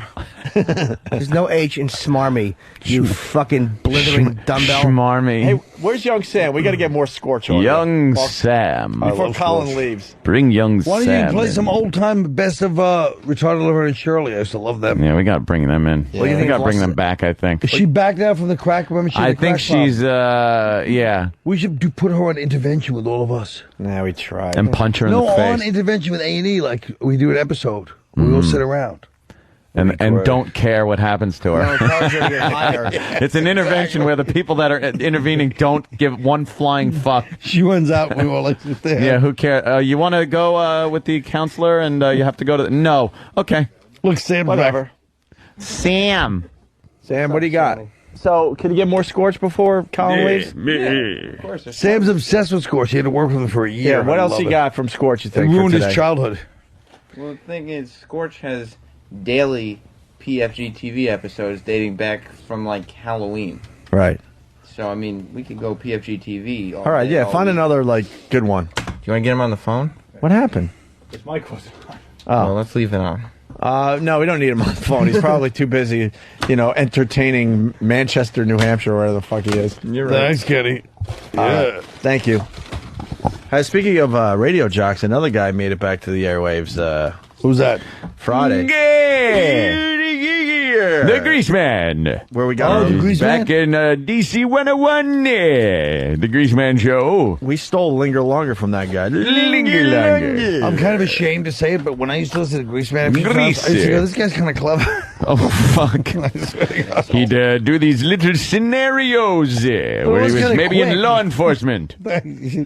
When I was slinging lead with the Washington, D.C. Police Department, then a criminal came out. I gave pursuit. Did you? And he'd tell these long-winded stories that had no punchline. He would take, a one-line joke and make a 20-minute bit out of it. Yeah. A one-liner. He's back on DC 101 where he really became famous. Can I say to interrupt you real quick? Yeah. He said one thing that made me laugh.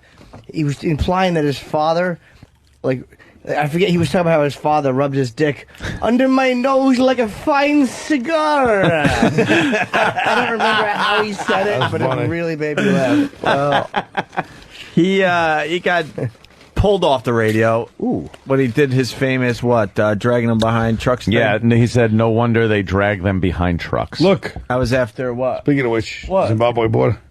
That was after they played a record from, what's her name? Lauryn Hill. Yeah, Lauryn Hill. And then he, no one wanted to hire him forever, and he's finally back on regular radio. He was doing what, where he had to buy time on. Yeah, he was awful doing little pretty radio much stations. infomercials, buying time on a radio station, and broadcasting his own show. This smoothie really gets me. I think it's the protein in here.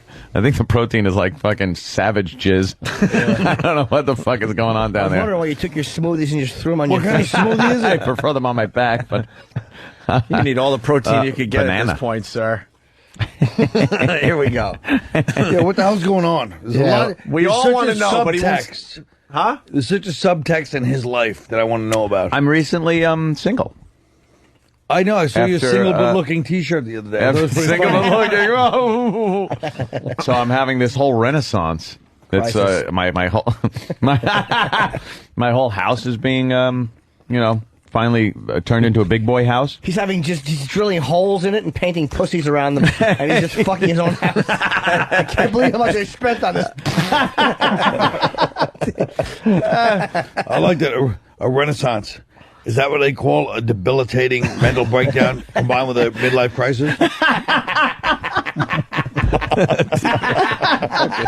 I don't know. Is it? Yeah, you bastard. That is true. And your fucking awful red and black checkered thing eating a croissant. What's that? Like a I gentleman admit it. dipping it in tea. I'll never forget Leonardo da Vinci when he bought that. When he bought that 40 cal. I've always enjoyed guns. I know. Yeah, I love guns. And I'm finally getting my house to be a big boy house where it's got furniture Pool table? and stuff. And Pool table. Very good idea. It could go downstairs eventually. Yeah. But I'm having a pool put in the back. What about a pool table? No, I could have one put in downstairs once the basement's and finished. ping pong. Hey, did you break ground on the pool? No. Wow, that sounds like an original idea. A pool table in the basement? Don't get crazy.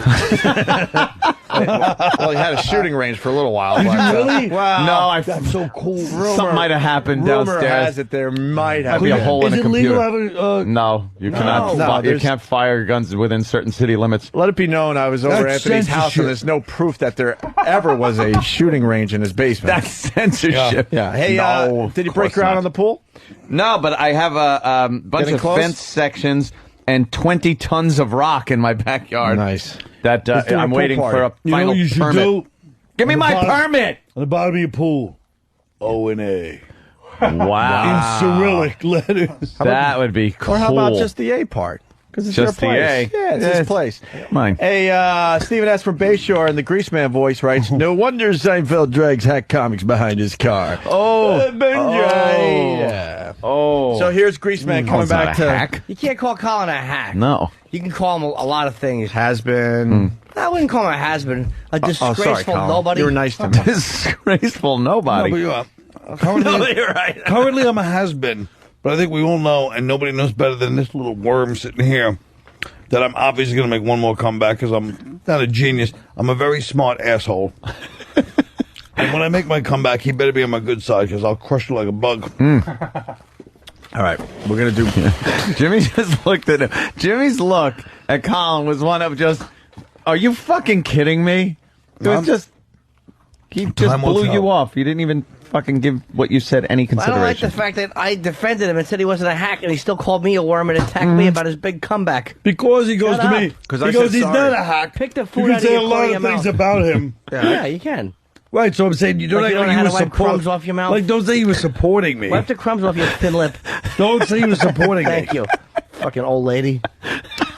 Fucking dumping tea on your Don't fucking act like you're croissant. doing me a favor by going, he's not a hack. You can say a lot of things about him. I don't need it. It's got crumbs all over his Well, picnic no, I table, wanted you sir. insulted, but fucking accurately. Exactly, but then don't say Watch I out was for the defending ants. him. Oh, God damn it. I was just going to say that. Of course you are, Jimmy. Me and you think alike. We're smart like Fucking that. ants all over that dumb jacket. Come on, let's... You're a real lumber jerk. Let's do this. So, Greaseman goes back to DC 101 Waddle doodle. after many, many years. Oh, God. Every now and then, Yeah. there's a cataclysmic event in the world. The last one, by my record, was when the gargantuan asteroid crashed into the planet, causing massive climate change. Massive. The dinosaurs to freeze, pal. Oh, God. All life was turned into amoebas, and eventually we crawled from the sea once again to claim our place on the globe. It's a slow draw. Another event, such as that, What's a slow draw, man? takes place right now. Cross that out. The Grease Man returning once again to DC 101. Oh, that comes off the lips real nice. Well, I guess to get started, maybe I ought to climb off the cross. Ah, much better. Ah, I can breathe again. It feels like a million dies. Yeah, Big Daddy's home. Yeah. And thank God, home is the mega mother. Without further ado, with your kind permission, we begin the big game. Let's go. The Greaseman back on DC 101. Yeah. Big Daddy. Big Daddy's back. What? With Where's that he? strange music. It's the same show he's always Where's done. he, Rock? Is it worth playing any more of these clips? Because I don't know. We lost Colin halfway through that clip. Well, no, he just got a text from the stupidest man on earth. I got a text Rich from Bobby, Voss? but I didn't understand it. I tried to get Norton to translate. I know what it for means me. already. It said, it doesn't make you smarter having an slow draw. He meant to say a slow drawl, but he's so fucking dumb, he put draw. He's so fucking dumb, he didn't put drawl. He is an idiot. He left the fucking L off. E-Rock, what do you want me to play? Oh, he's as dumb as they come. E-Rock has... You listening, stupid? Sorry. Yeah, well, he's got to call the show. E-Rock, what? Another real caller been set up to song about his testicles? What's this about? With this first show, back to DC 101, he would talk for a while and then realize the phone was start lighting up, so he jumped to the phone right away because he was stalling to get anybody on the phone. And all the callers seem like plants because they're so like, you're back on DC. I can't believe it. Where have you been? You know, it's all so fake. Ooh. So he's building up to a song parody that he does. Oh no, nothing better than a good song parody. Hold on the blower. Feel free to jump in, and we'll see what's what. Yeah, it's Grease. I forgot he used to call it the blower. The phones were the blowers. Yeah. Grease, is that you? It's me in the flesh. You gotta be kidding me. Now I'm back, and I'm feeling like $1 million. I'm itching for a song. All right, well, I got, hundreds and hundreds in the repertoire. Which one floats your boat? Well, tell you the truth, the one I kind of like the best is the one about you. Avocado size. Avocado sized? All right, well, I'll tell you what, let me grab the old git box here. So you want to hear a song about those spendulous geoloid swaying orbs, do you? That's what I want to hear, brother. What do you call them? It's balls, I think. I know, but what was this? I like the guy, too. You see him reading off the paper. I tell you, I am itching for a song parody. Yeah. Hey, Grease! Like, you ever see... Geoloid swaying orbs, do you? That's what I want to hear, brother. All right, you want to hear a song about those lint-laden fuel pods packed with gonad gravy, yeah? God. Gonad gravy? Nobody's interested. He's packed with gonad gravy. Swinging from the trees like You want to hear a song about these swaying sacks of semen seepers? Gonad gravy's pretty funny. Gonad gravy. I'll give him that funny, one. but it's just his horrible voice. Is that what you want to hear? Shut up and just play it. I'm getting annoyed. All right, Dad. Give me room and let me grab the git box. I'm the bulky DJ who has the most enormous new thoughts. You won't believe your eyes. Oh, no. They're as hard as Fordham granite. I could fertilize the planet and they're avocado size. I tell you all sincerely. His voice is all different. Talking merely a man's bravado lies. For the truth, then of course, is that they're bigger than a horse's, 'cause they're avocado size. Oh, I must say that my... Please, this is horrible. Stop. Hard to see your hero fall, The Guinness stupid. Book of Records is a breeze. This is horrendous. If you think not, then look at it. This is horrible. I can wail away for hours and still retain my prowess to smart and fertilize. Yeah, horrible. And each one is a handful and as heavy as an anvil. I get it. Avocado size. Please, it's horrifying. Can't count the times. Slam them in a drawer. You could whack them with a big old blackboard. I might say, ouch, but nothing more. I hold them while my darling administers a snarling, 'cause they'd blacken both her eyes. If those puppies started swaying, Dr. Bills I'd be paying, 'cause they're avocado size. We get it. You got big balls. Jeez, that was really annoying. To a nice fucking manly song. Come on, man. Listen to this He guy. stinks, and I don't like him. Let's say hi to Al. Al, calm Yeah, down. how you doing, Al? He's down there in Washington. What's up, Al? Hey, a couple months, that's actually a couple years ago, during the beginning of the end of his pay for radio phase, I was in near West Virginia, listening to the station he was on, which was horrible. He had a contest. I made up a story, called it in. He said, I'll get back to you if you win. A month goes by, forget about it. Phone rings in the car. It's him. I don't recognize. He says, Doug Track. I said, who? He said, the Grease Man. He had to make his own phone calls to tell callers, listeners that they won. You won. He called you to say that you won a contest. Unbelievable. Very nice. He's a douche. Thank you, sir. E-Rock, what else you got? There's a track on there from his first time at DC 101. It's somebody was in the studio videotaping him. He would end his show, and then the studio audience would be escorted to the program director's office to take a survey of what they thought of the radio program. Ooh. And then they would escort you to the lobby where you could buy his shirts and tapes. Wow, no kidding. One more clip. Yeah, go ahead. You're on the air. Yeah, glad to see you there, man. Hey, appreciate you coming back. How's Oscar doing? Oscar's fine. We'll hear from Oscar in a little while. So I'd like to have my Oscar. I like that. You're going to hear from him. He's going to be Daddy in all his splendor. Oh, great. Yeah. We had a little bit of an incident with the poor guy. It was his birthday the other day, and he was running around, tickling ladies, giving squeezes that were inappropriate, licking the back of their neck. Somebody yelled at him, Oscar Greasewinelli, why don't you act your age? That's when I turned white and screamed, hey, he's 69! Oh, no! Oh, no! Grease Man, the Grease Man Show. I hope that's who you have to go on in D.C. to plug your fucking gig. Fucking asshole. Grease. They were teasing you, but I like it. All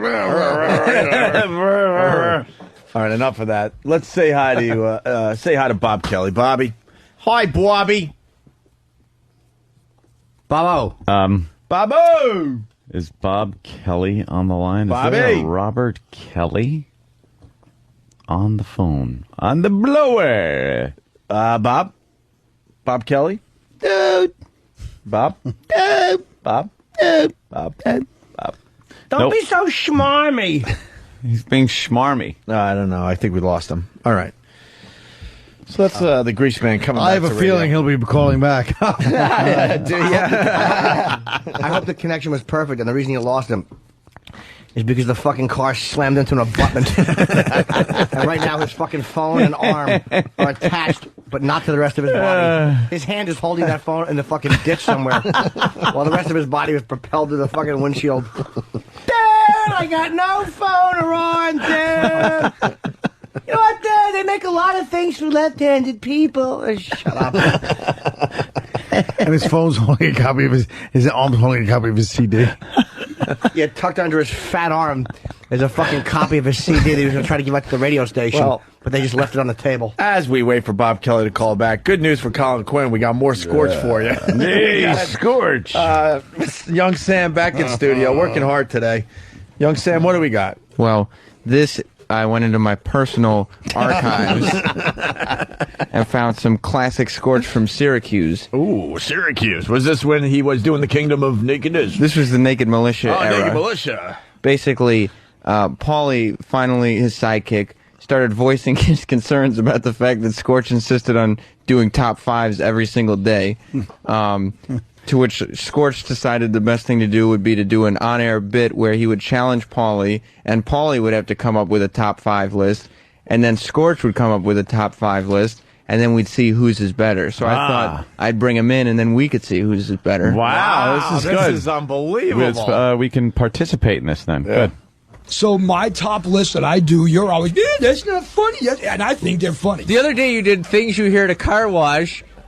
That sounds right. Sexual, and I've never heard one of those things at a car wash. Go ahead, but now and you didn't like the ones I did about things you'd hear a cook say. Yeah, let's hear those again. No, you go with yours first. Here's the top 5. Because mine's not funny either. Go ahead.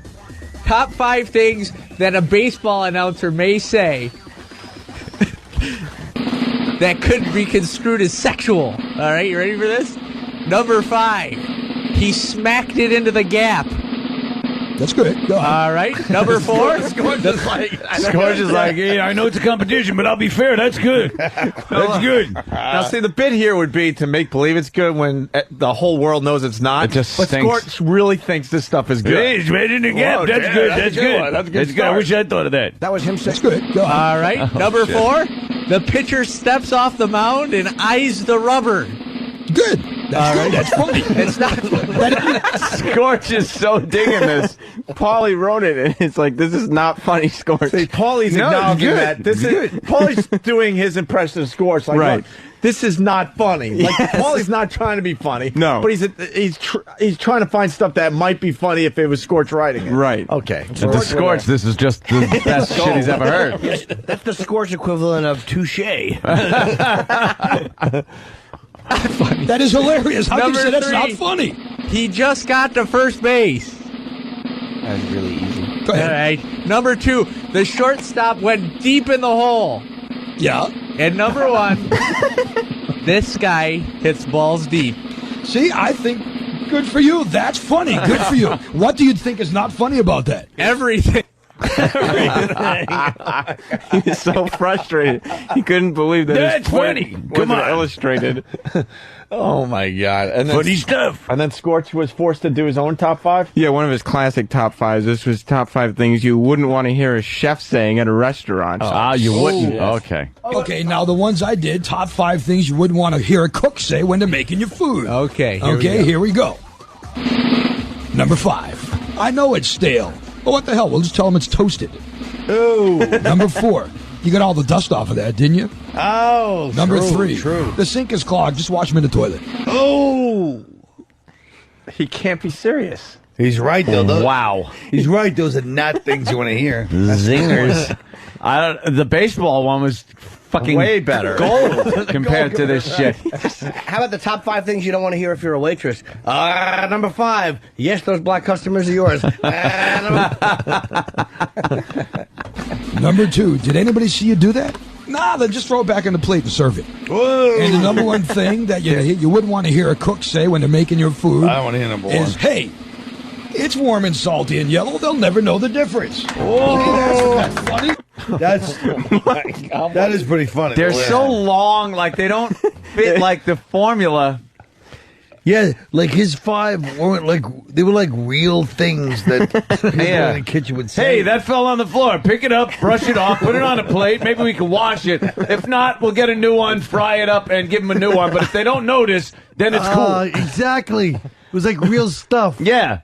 The other guy's like, Stop. 2 balls Yours was deep. good too, though. I'm not going to say yours wasn't good. Now, if you had done yours at a different time, other than trying to prove a point, and in essence, the point you're trying to prove was really a bad point because yours was funny. Yeah, but I don't think. And they're not stupid. That was not stupid. That's something that a listener of our show would find that funny. Oh, my God. He's broadcasting to the retarded. Right, yeah, we all had the joke. Step off the mound.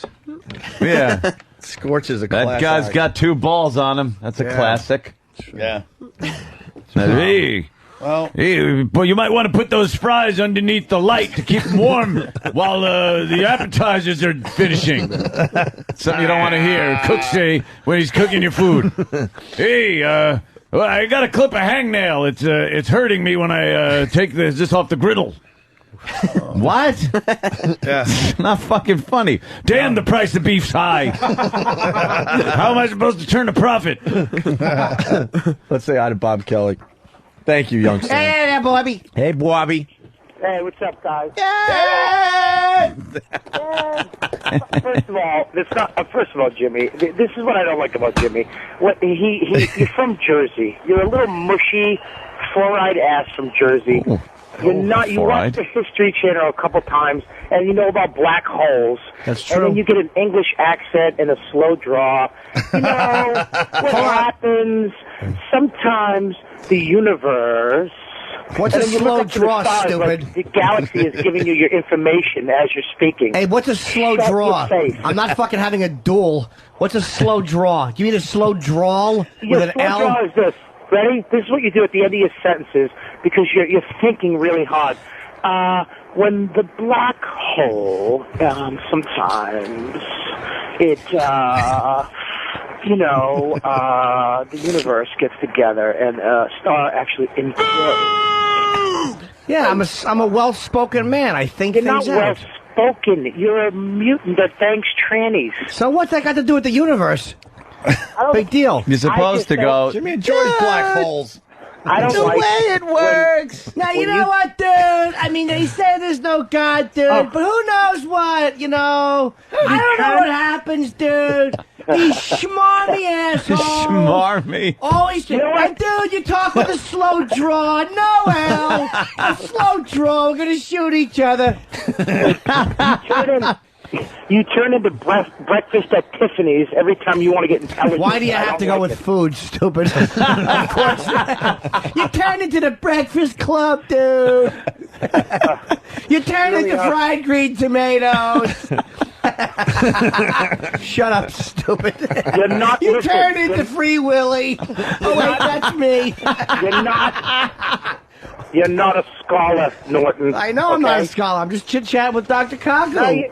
No, you're not. You start talking like you're from England, and I don't like it.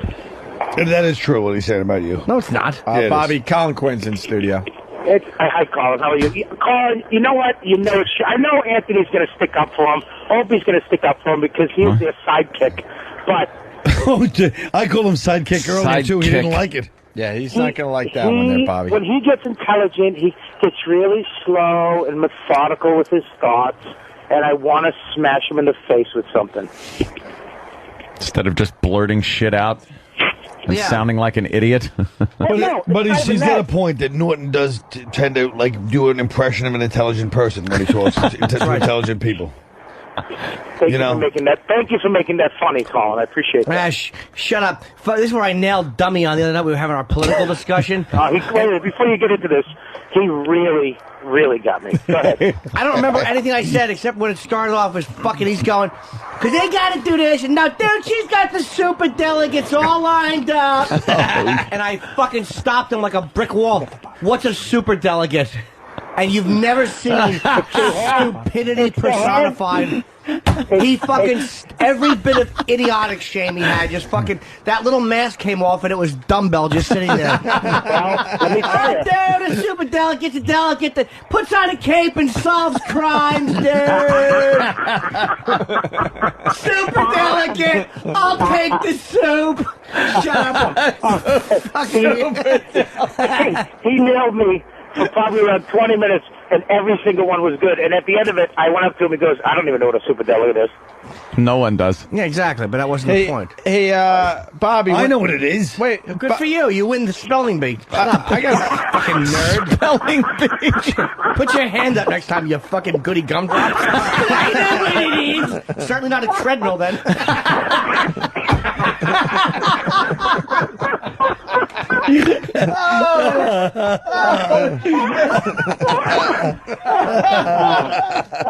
Sorry, I dragged you into this. Fucking That was a good one. Hey, Bobby. Yes, sir. Your CD, Just a Tip, comes out tomorrow. The CD and the DVD.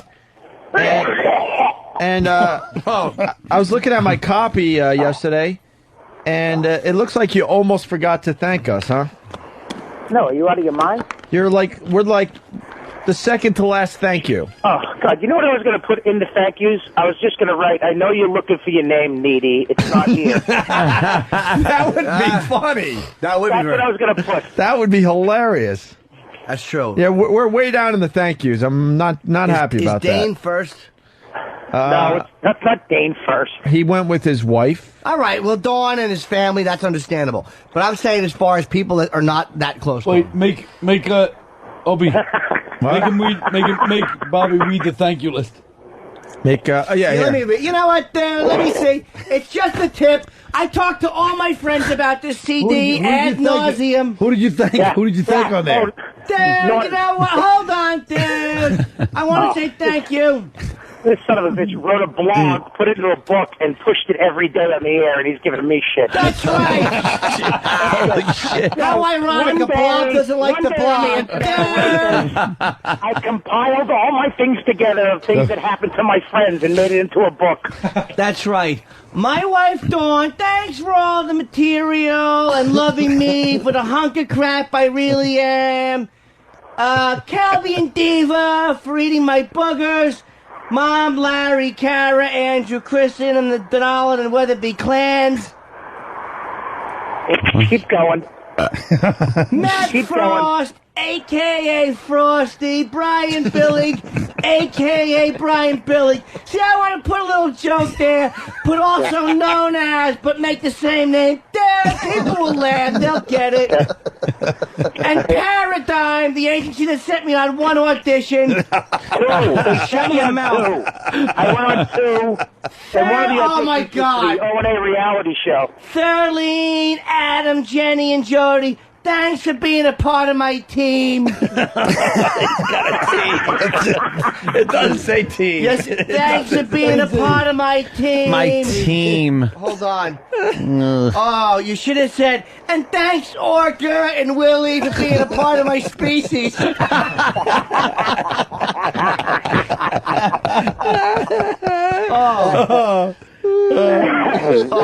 Alan Lefkowitz, my therapist, you've helped me become a better man. And what? That's right. You really got to go for the fucking jugular. Bob, I'm only reading. I'm only reading what you wrote. I'm not making. At least I gave thanks to the people that helped me. You didn't even give your friends a fucking copy of your book, and you put our lives in it. It's true. I had to beg. I had to shame him to get a copy of that book, and I wrote the fucking forward. No, I'll tell you why. I had to shame him. I'll tell you why. Shut up. I'll tell you why. You're a selfish cocksucker. No, I was happy. I was happy to give copies. Fuck you. No. Fuck you, Norton. I'll tell you why. We know why. You No. cocksucker. We know why. You motherfucker. You're a selfish asshole. Not You at all. shithead. I was actually embarrassed to walk up and go, "Here's my book." To be honest really? with you. Yes. Don't you understand what it was? It was self-esteem. He's a embarrassed. humble guy. Fuck off. Do you really think that this is going to divert me from finishing these fucking thank yous? Yeah, keep going with the thank yous. You Carl, let me eventually get tossed. Carl, let me just read them for a second. Because you're looking at the other part. No, I just want to look under and the Bobby- inside flap to see Opie Bobby, Anthony. Bobby, very hurtful that you actually thanked other radio guys before us. That, Whoa! Who do you think? yeah. Oh, wait, hold on. Ron and Fizz. Here you were looking at the Here rest of comes this. Nick DiPaolo, everyone. Hold on, I'll look at this part. There you go. Oh, you can look at the rest of that. He just ripped. He just ripped it in half. Well, I'm looking at this part. You He look at just took the thank yous. All right. He really is an ass. Okay, let's see. NACA and all the colleges across the country, which I was okay to perform at, but too dumb to attend. Fucking asshole. NACA. He thanks NACA before his friends. What's NACA? I hope you fucking die It's in a a college. fire. It's like a college Booking service or something? I hope you're killed in a bus bombing in Jerusalem. And it turns out to be Voss just standing there doing material. Fucking cunt. Dane Cook, to the top. To the top? Hey, that's What? a little saying we have. What's the thing? To the top of what? Well, the thing worked for Dane. Yeah, it certainly did. Yeah. He went to the top of the entertainment field, and you did it with the scale. After this little fucking segment of fucking fine radio that I got myself into once again. Hold on. Dane Cook, to the top. Thanks for putting me on the map. Because if you didn't, Google Maps would have done it. Because I stand out now when I'm in public. That's not what it says. Shut your face. They thought I was Ohio, dude. You just made that Thanks up, for Jimmy. putting me on the map. Oh. You just made that up. Yeah, I know I did, you literal idiot. And he put you on the map in the wrong fucking place. He should have put you in the middle of the Atlantic being photographed. Shut your fucking face. Well, I'll fucking bite your nose bridge. The listeners are doing their own thank yous, by the way. We'll start with Matt LaFar from Queensbury, right? Dude, I'd like to thank the fat retard that used to pity fuck me as a teen, dude. Oh, you know, okay, I'll say this. Let me say, I will amend a little bit.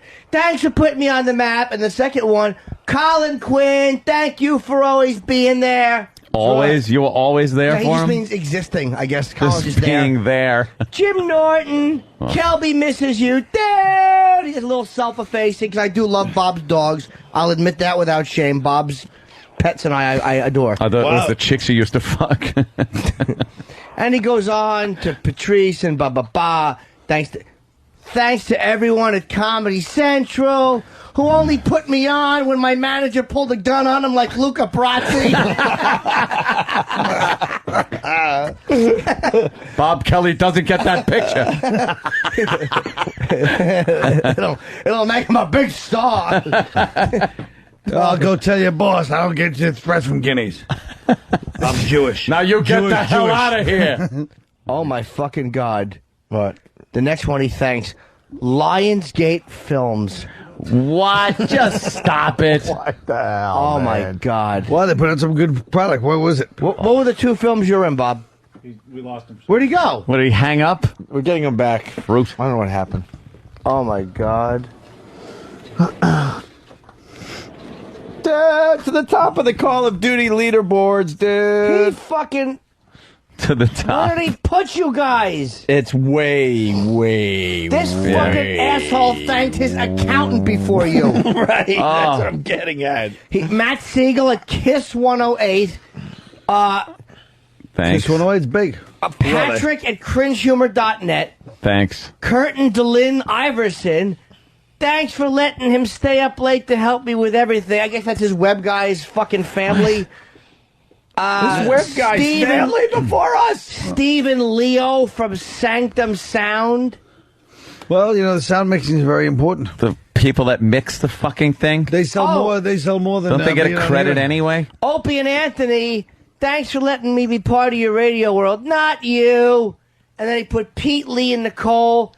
Thanks for taking care of me at the Virus Tour. Instead of thanks to Opie and Anthony for putting me on the Virus Tour. Yeah. Pete, Lee, and Nicole wouldn't have taken care of you without Opie and Anthony. Well, enjoy the last appearance of Robert Kelly on this program if we do get him back on the phone. That's right.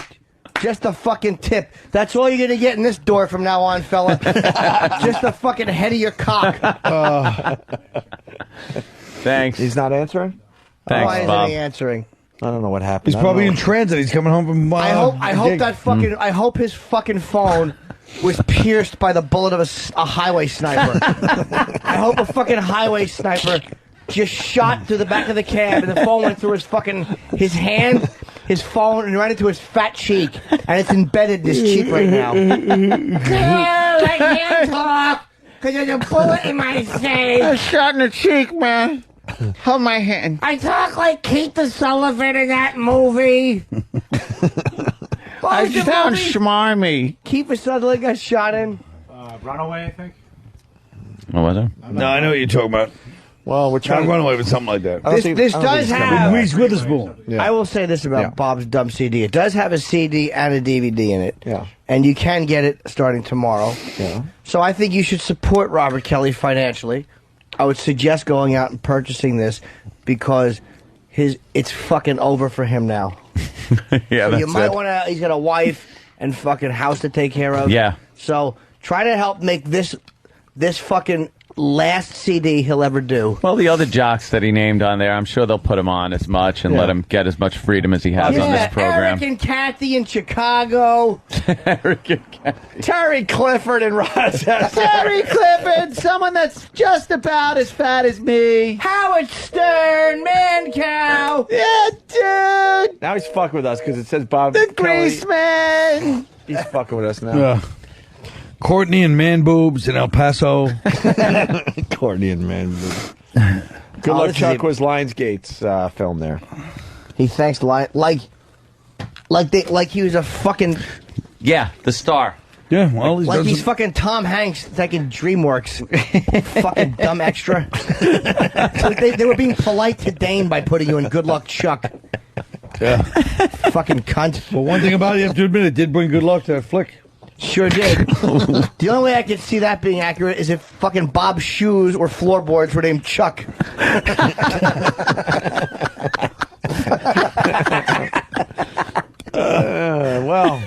I hope he's fucking scalded in the fucking brush fire. A good fucking, a good one that just That's fucking, good, bro. just the beginning That's of his good. face is fucking burned and scarred. That's really like from the bridge of his fucking nose good. to his chin is horribly disfigured, and the rest of him looks normal. Oh, fuck. So from the side you like him, and then as soon as he turns around and goes, oh, you're like, fuck you. Why were we so down in the thank yous? What do you I don't think? know. What do you think, Ann? I noticed it too. Yeah. I think we were an afterthought. You absolutely. I want. We were an afterthought. That's what happened. If you thought of us right away, we'd have been much further up. Can I see the track titles? You, Anthony Afterbirth. Just the tip. Bob Kelly sees. Where's the copy? Colin. You got all the copy. You ripped it in half. We're all fighting No, over we can it. still Listen, look at the titles of the bits. I No, you can't. I know we're all fighting over it. All right. Remember, producer for a day. You want to be? You should be producer for the day. Though. I'm going to do that for one day. All right, what do you got, there, Jimmy? I'll read the track names. I'm sure they're very I feel like funny. this is Norton's last day on Earth. Why? He's just because he's like half stomach. Like I read the track names. It's like, Well, I happen to have a you're fucking. like Lenny Bruce. I have a fucking pinched neck. I know, a pinched nerve. A pinched nerve, and I've been up for 20. I have not slept. But let's be correct. You have a pinch. You know what? You have no neck and a pinched nerve. And you have 6. All right. How about loaning me one? Fucking quiet old hungry frog neck. Trying to fucking read track titles. Go right ahead. I want to lick your back and get stoned. Shut up. Fucking. He got you pretty good there, I Colin. certainly did. I'm kind of being the ref here. I think you're That was behind damn a little good. bit. You're a little behind right now. Oh, fucking number 1. Yeah, he's kind of on fire today. Number 1 is Vegas. Number 2, asking girl to marry me. Aw. Number 3, naked just socks, but he spells it S-O-X. And it wasn't done to be ironic. He just doesn't realize that CKS is how you spell it. And on the back, he's actually naked holding a sign with socks. So that kind of ties into the back cover. And then the next track is She Knows Nothing About My Penis. That's kind of a long title. Sure is. Being Chunky, which I guess was written fucking 8 hand sizes ago. And fucking, I guess morbid obesity didn't fit on the back. Jody's on fire today. When it comes to smashing Bobby, does Jimmy have it? Number 6 is Nickelodeon Award. Number 7 is Food of My Drug of Choice. Trying to play the addiction fucking card. Yeah. Number 8 is... Today is 18 years, 4 months, and 6 days. I tell you, I want to fucking shove Vicodin down his Jew throat. Fuck Voss. The way he tries to be dramatic. I have to tell you people something. I joke around a lot on stage, but today is 19 years, 4 months, and 6 days. But this is the way he says it. This is why he should be fucking brained with a block of hash. Because he says, it's been 21 years, 9 months, and 2 days without a drink or a drug in my body. Yeah, how long's it been since there's been fucking spittle on your shirt? You fucking... He talks like Roger Ebert. You fucking mouth cancer shithead. Got a fucking drool bag. And the sad part is everybody is compelled to applaud. Oh, the applause, the phony fucking applause. No one gives a shit. Do you think I give a flying fuck about any accomplishment the comic makes on stage aside from making me fucking laugh? Yeah, that is so pompous and self-centered. But people to fall think for it. that anything that comic says, I don't have a relationship with the fucking asshole up there. Well, but be fair. Do you want him to rely on his humor? He's trying to make a living. 19 years. Opie, I want Norton to wear that damn outfit. That would be a good one. The Hillary outfit? I want to wear a Hillary outfit every day next week. That would be She has a lot of outfits. Look, can you imagine him in that outfit? Oh, you would be adorable. I will pay for them. You buy them, I'll wear them. Really? Of course. All right. Yeah. Why You wouldn't got I? money, Colin? Now, is that it there, Jimmy? No, this is just more. a tip. Oh, Bob course. Kelly's new CD/DVD coming out Bob's, tomorrow? no, track number 10. All right. Track number 8 is Fat Snake. Track number 9 is Restaurants. You see the theme here? Yeah, big theme to run through this whole. It's just a tip. That was the question. That was the answer to what part of you fits through the door. Fucking I'm sick of you, Bob. Fucking number 10, I like fat chicks. Which he doesn't. His chick is hot. She's not fat. She has a great body. He doesn't like fat chicks. No. That was called what I would want people to say if I was a woman. Number 11, Living with Girl. Number 12, Dude with Sword. As opposed to How Did You Get That Injury, Bob? Which would be Dude with Harpoon.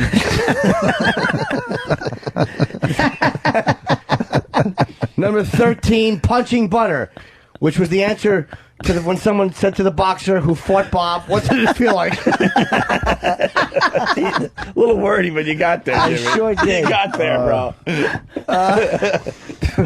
Number 14, no romance. And number 15, just the tip.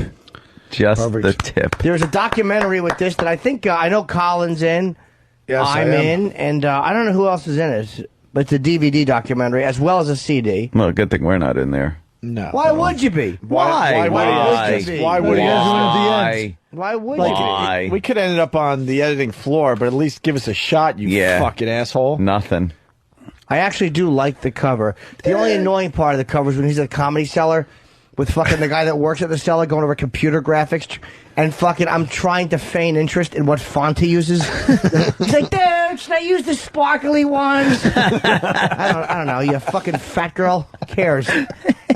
Asshole, put a fucking little unicorn thing on the tip of Robert. Looks like it's flying through a cloud.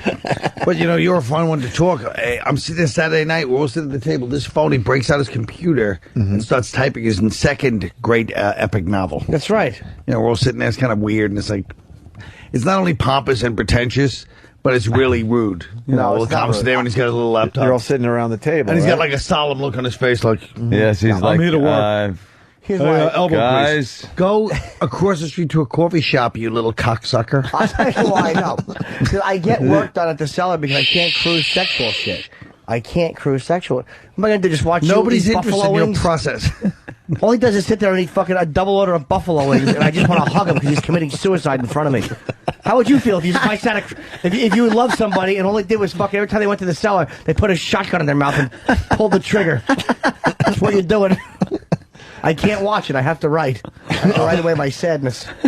Colin makes you sad, Jimmy? Of course he does. Yeah. Why? I'm just watching my fucking friend. Every bite is, I hate myself. Yeah. Yeah. We might have Bob Kelly. I don't know. Bob? Hey, I heard you reading my track list. My phone died. Yeah, yeah. It killed itself.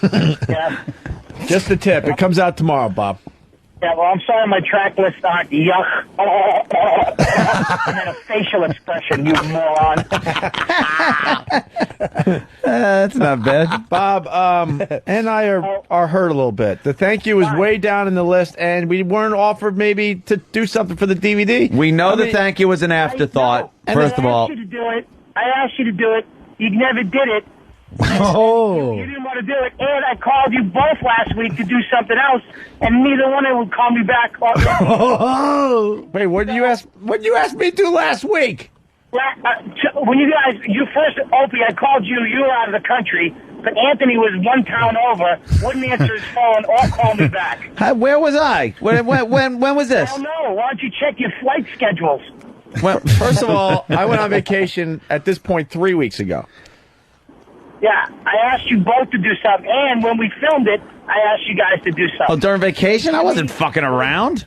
Little Jimmy and Colin actually could do it. Oh, so you got pissed off, so you knock us down the thank you list? No, the thank yous were an afterthought. He did his thank yous, and he went, holy shit, O&A, where do I put him? No, that's not true. You got the and. Yeah, why is Matt Siegel higher than us? And at the end. Why is that hack Matt Siegel higher than us in your thank yous? I blew him once, and I had to put him on there. See, here he goes. And by the way, he thanks Harvey Altman and Rob Urio. Thanks for taking care of my $sign. You thank your accountant before Opie and Anthony. Oh, Bobby. I gave you guys the and. I swear to God, I'm not thanking anybody next time. I'm just writing, yeah, you know. Thanks, everybody. And thanks to the guy that came over and painted the apartment. And the guy that did the carpeting, good job. And thanks to Fred from the Linoleum Hut for giving me some money off. And finally, last but not least, dude. Yeah. What did you thank, Norton? A whole shitload of people. What coattails did you write on the back of your thank you? I thanked people in the first CD, the second CD, and I thanked them in the book. You should have just put a coattail on your thank yous. What are you saying? That I ride coattails? Oh my God, I won't argue. You. Oh, that hurts. I wouldn't put thank yous on anything, to tell you the truth. It cheapens I it. don't like that Colin came in on fire, You and don't now see- the old man's getting tired. His blood sugar's low. He really did almost punch himself out. Fucking jerk. Oh my The fourth round, he's fucking hugging. I'm trying to smash Norton. He goes, yeah, he's kind of right. Really? Why don't you speak up, Fatso? I got him a couple of times since then. I'm sorry. I'm on, Colin, you're good for about 2.5 hours at this point, but you're in training. You get back up to the 5-hour radio show. I really again. will. I really will. I'm going to give the limo guy his phone back. He's let me use his. Oh, limo. Where are you off to, Bobby? I'm coming back from West Palm. That's pretty cool that you have a limo. Why would they give you a limo? What? Because the flatbed is in the shop. I wish it was a hearse. Oh, is Bob still on the phone? I'll see you guys later. Goodbye. Wait. Jimmy had some last thing for you. Jimmy? Bobby, you there? Bobby? Bobby? Oh, God. No. Colin, if you let him do that... You know what he's doing right now, Bob? Dude.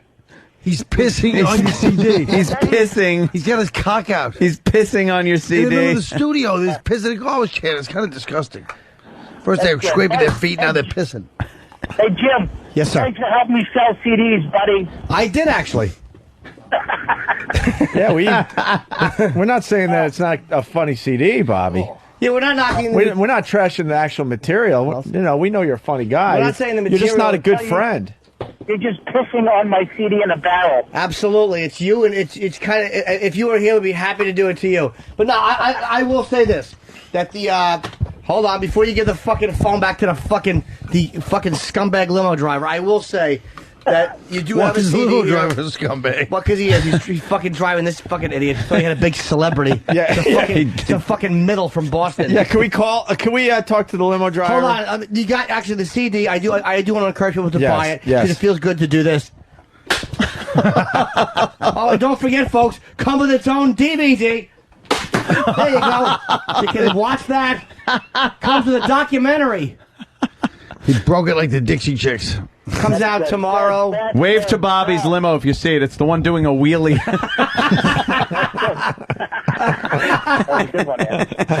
That was a good one. Does anyone have a broom so we can sweep up Bob Kelly's latest project? That's good. Thanks a lot. That's good. I hope you fucking sell. I hope you sell 4 copies. I hope fucking Dane puts out a CD tomorrow. It's called Just the Head, and they get confused and buy his. I'll talk to you guys later. All right, stupid. All right, Bob Kelly. All right, stupid. I hope that fucking limo driver, the whole time he was on the phone, was doing belts of liquor up in the front, and right now is seeing 2 of everything, and thinks he's headed for the airport, but it's really a dump truck. He's in a Paris tunnel. When he looked at Bob, he thought he was seeing 2. The greatest part, if this limo driver had a head-on collision with like a tractor trailer, is the fact that like Bob wouldn't go right through the windshield because it's a limo. He'd have to think about it being shot through the limo to the front. He'd have a couple of seconds to realize I'm being fucking killed like a fat cannonball, like a torpedo, like a big fucking monstrous torpedo. Like if someone learned how to fucking shoot a sea animal out of a cannon. Like a giant seal being fucking shot. Oh, fuck. Oh, Jimmy, Jesus Christ. Oh, can you smash that guy? Well, fuck. Bob Kelly, everyone. He's going to be in tomorrow. We got to take a break. Call Just the Tip. Yeah. We have maybe one more thing to do before we do line of the day. Can I say this? I honestly do want to see Bob's CD become successful. Of course. Because I want him to be built up high because there's nothing after this. So I would love him to like really start feeling good about himself and then just completely crash and burn. Yeah, that's my goal. You got to get to a level where you're a little up there to really feel the burn of the crash. Yeah. Yeah. He'll call Dane. Hey, look, it's Bobby's NACA show. 52 arrested near Michigan State University. You know how it is. The guys like us, Dane, we're selling CDs, DVDs. Yeah, he's always trying to like fucking get like some kind of catch. Like he was actually selling RobertKellyLive.com fucking bumper stickers. Who wants that fucking garbage on their car? I don't even want that on my computer. Robert Kelly Live? Robert Kelly dead, I'd be happy to put on my car. And then fucking make lamp oil out of him. Once again, I know I have no energy and I shouldn't be going into an attack since you're hot today. but no better than the shit you've been shilling for years. Oh, Fucking shit, Colin's AIDS coming back. T-shirts or whatever the fuck that corny Hey, shit is. I make no fucking bones about it. Slip in a puddle I'm of not AIDS. done, you hack. I can't remember the name of those hack Hey, T-shirts. you put one of your expressions on a shirt if anyone can understand them. It would look like when they write profanity in a comic book. Fucking 2 pound signs and a dash. Oh, fuck yourself. I told you I knew I should be messing around today. But I couldn't keep my mouth shut. You walked right into that one, Colin. Oh, shit. I couldn't stop. Fucking Jimmy. No one's touching. Unstoppable. I knew he was on fire today, but I just had to. No one's touching Jimmy today. You gotta just sit back. Wait, listen to the sweeping up of the Bob Kelly project. Here we go. Can we put a mic down there? Oh, yeah. Let's Mike sweeping. This is great fun. What a great show. He's sweeping up the remains of Bob Kelly's project.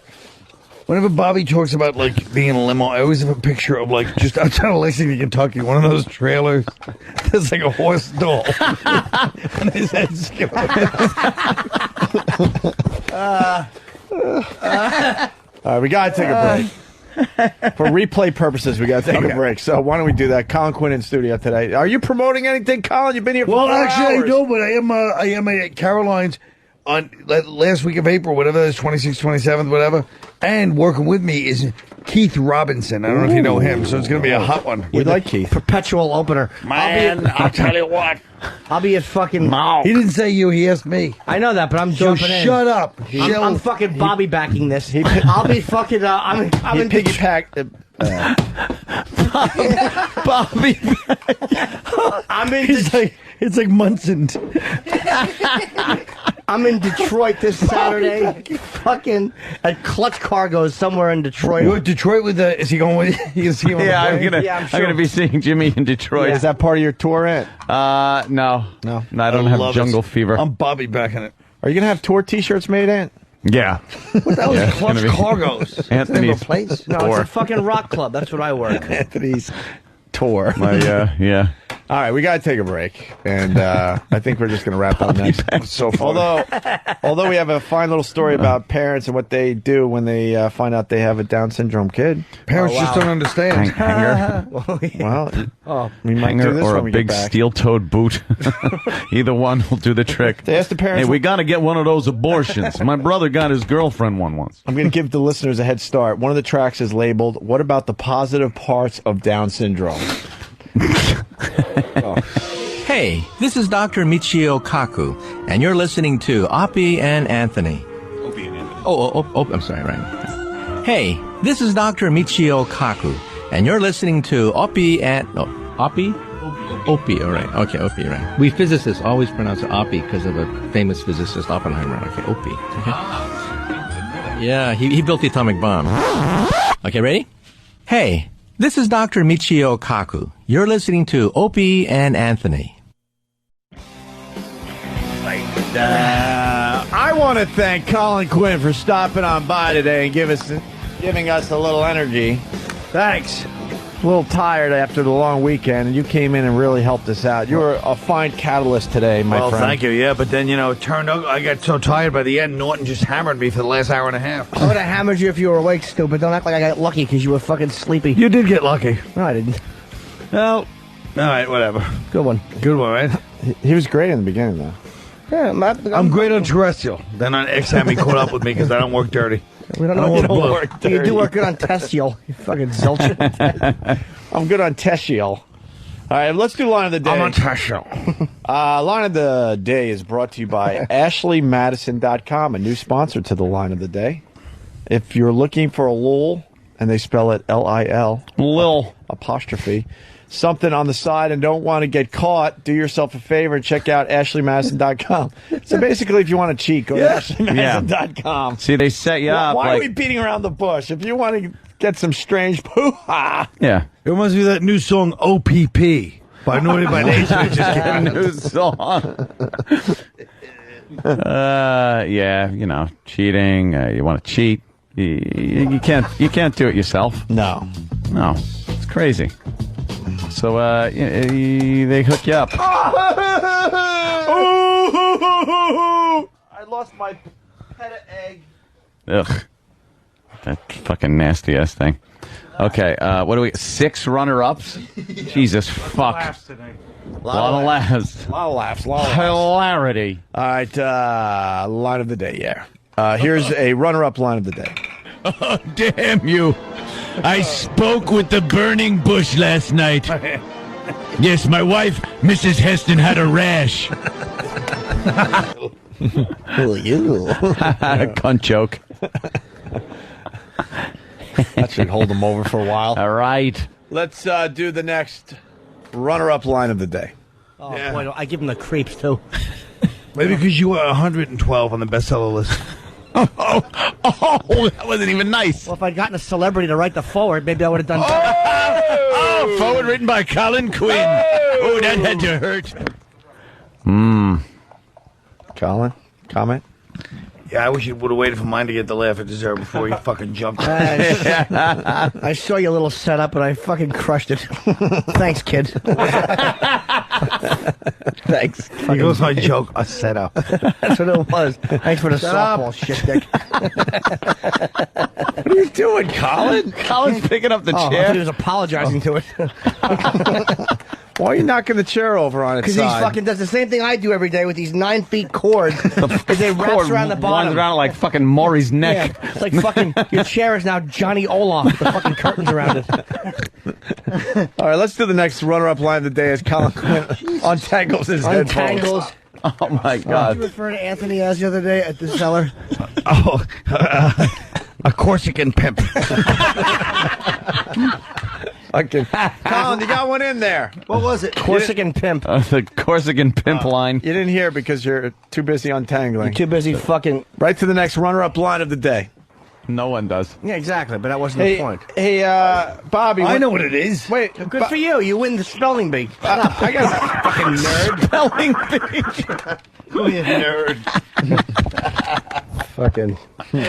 Jimmy's vicious. Vicious today. That's it? Oh, my God, Colin, you're a fucking Oh, mess. it's fucking awful. This idiot. Colin. It's all tangled. Like a child. It's like watching an autistic with a Rubik's Cube. Fucking blithering Look idiot. at you. Bobby's got to sit in that Holy- chair tomorrow. Don't wreck it. Exactly. Completely tangled yourself. Here's another runner-up line of the day. But I think that's kind of convenient that they'll say it's a ring. That way you could shoot through the middle of it. Yeah, let me ask you something. If he was just really as good as he said, why would he make himself an instant judo master? Judo master. You got 2 in there, Colin. Opie, do you have to say it like you're doing a retarded nephew? Well, Good boy. Good You boy, got 2 Colin. boys? Some cotton candy. You got 2, I Colin. just don't want you going home and killing yourself. You did good today. That's what we I don't. What do you mean, kill myself? I wouldn't feel bad until you were implying that I didn't do good today. Well, you were feeling bad about yourself. No, I just felt you tired. You thought you got tired and stuff, but I did get let's not- tired. Let's not forget you gave me some gems. A You're lot right. of gems. Thank you. And not only that, but I wasn't even feeling tired until at the end. It was going, boy, he really wore down. You're a 6 for I a didn't long even horse. notice. I was all happy, like relaxed. You're a 6 for a long horse running 1.25 miles today. You still do that gambling there, Colin? No. No more horses? I'll bet him if somebody has a good idea, but I was never big on it. Man. All right. You guys caught me in my one little phase of it. Yeah, a little My phase. cousin still does every day. Used to grab us on the street because you're on the way to Yeah, OTB. my cousin yeah. my cousin gave me some hot tips for a few days. I was winning, and then of course you know how it is, and suddenly I noticed. Wait a minute, you know, I'm losing. I'm losing now. I'm losing a lot. Another runner-up? The last Fuck. one? Last runner-up. I'll be at fucking... He didn't say you. He asked me. I know that, but I'm So jumping in. shut up. I'm fucking Bobby backing this. I'll be fucking... I'm in Piggyback. Bobby. I'm in Bobby back. You're mean. You're so mean-spirited, But he coined James. it, you know. Yeah. Yeah. Well. Bobby backing. Hey, there's just a few tickets left for the One Animation Festival. Like a couple dozen or something like that. It's Bobby going to be Bank. sold out by the, Bobby Bank. by the end of today. This little Bobby went to market. This little Bobby went home. This little Bobby had roast beef. That's right. I hate when people call... on sale now. I hate when people call police officers the Bobs. It's just so disrespectful. All right, get your One Animation Festival tickets. You June know what? 5th. You know what a hussy is, Frank? It's a Bob Kelly that don't fly straight. You know, I Ernie the Bob Kelly is my only friend. Line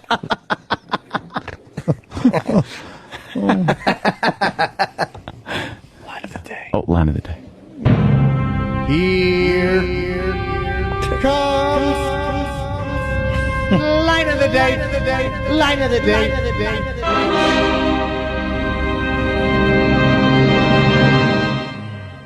Anthony, in the middle of everyone trashing me, goes, yeah, I mean, I like Colin, but what's he doing? I can't tell you the level of fury I felt hearing this back alley Tunisian knife fighter.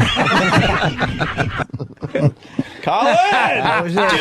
That's what started the whole damn thing. Yes. Yes. Colin had me on the ropes there. That was a good one. Stephen S. has a very good That was a question good for one. you, Colin. I was really before going for we the other leave. one, too. Stephen S. writes, will Colin be too tired if Jerry calls him for another push? Oh, shit. No. You know, Steve, I swear to God, just cut the jive now.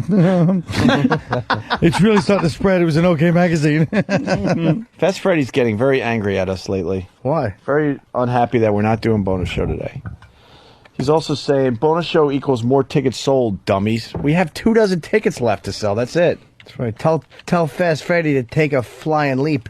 Uh-oh. That kind of language is uncalled for. Look, Charlton Heston. Anthony, look, did you show? Yes, he's dead. No. There he is. Actor fought Alzheimer's. You don't fight I know. Alzheimer's. He led with his brain, and he fucking lost. Yeah, that was a big one. That was a big move today. I thought Charlton as Bobby. I think Anthony doing any impressions as Bobby could be something. That could be a new thing. Damn. Well, you're going to be the producer for the day, so. Well, I'm producer for the day in a That's couple your of weeks. first bit, right? My first gonna bit want is more of that? Ron Reagan, Bobby. Work on it. Yes. Dude. I broke my knee, man. Yes. How about Dice as Bobby? How did they get footage of Charlton Heston at an Obama where's Dane? rally? You know, me and Dane was playing Call of Duty 4 last night. I don't like name dropping, but Dane! Dude! You ever fuck a sink? I fucked it!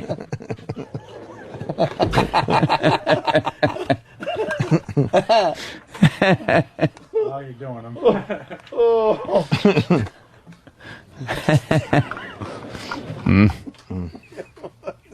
Fucking Colin. Jesus. Oh, guys. Andrew Dice Kelly. Oh. Yeah.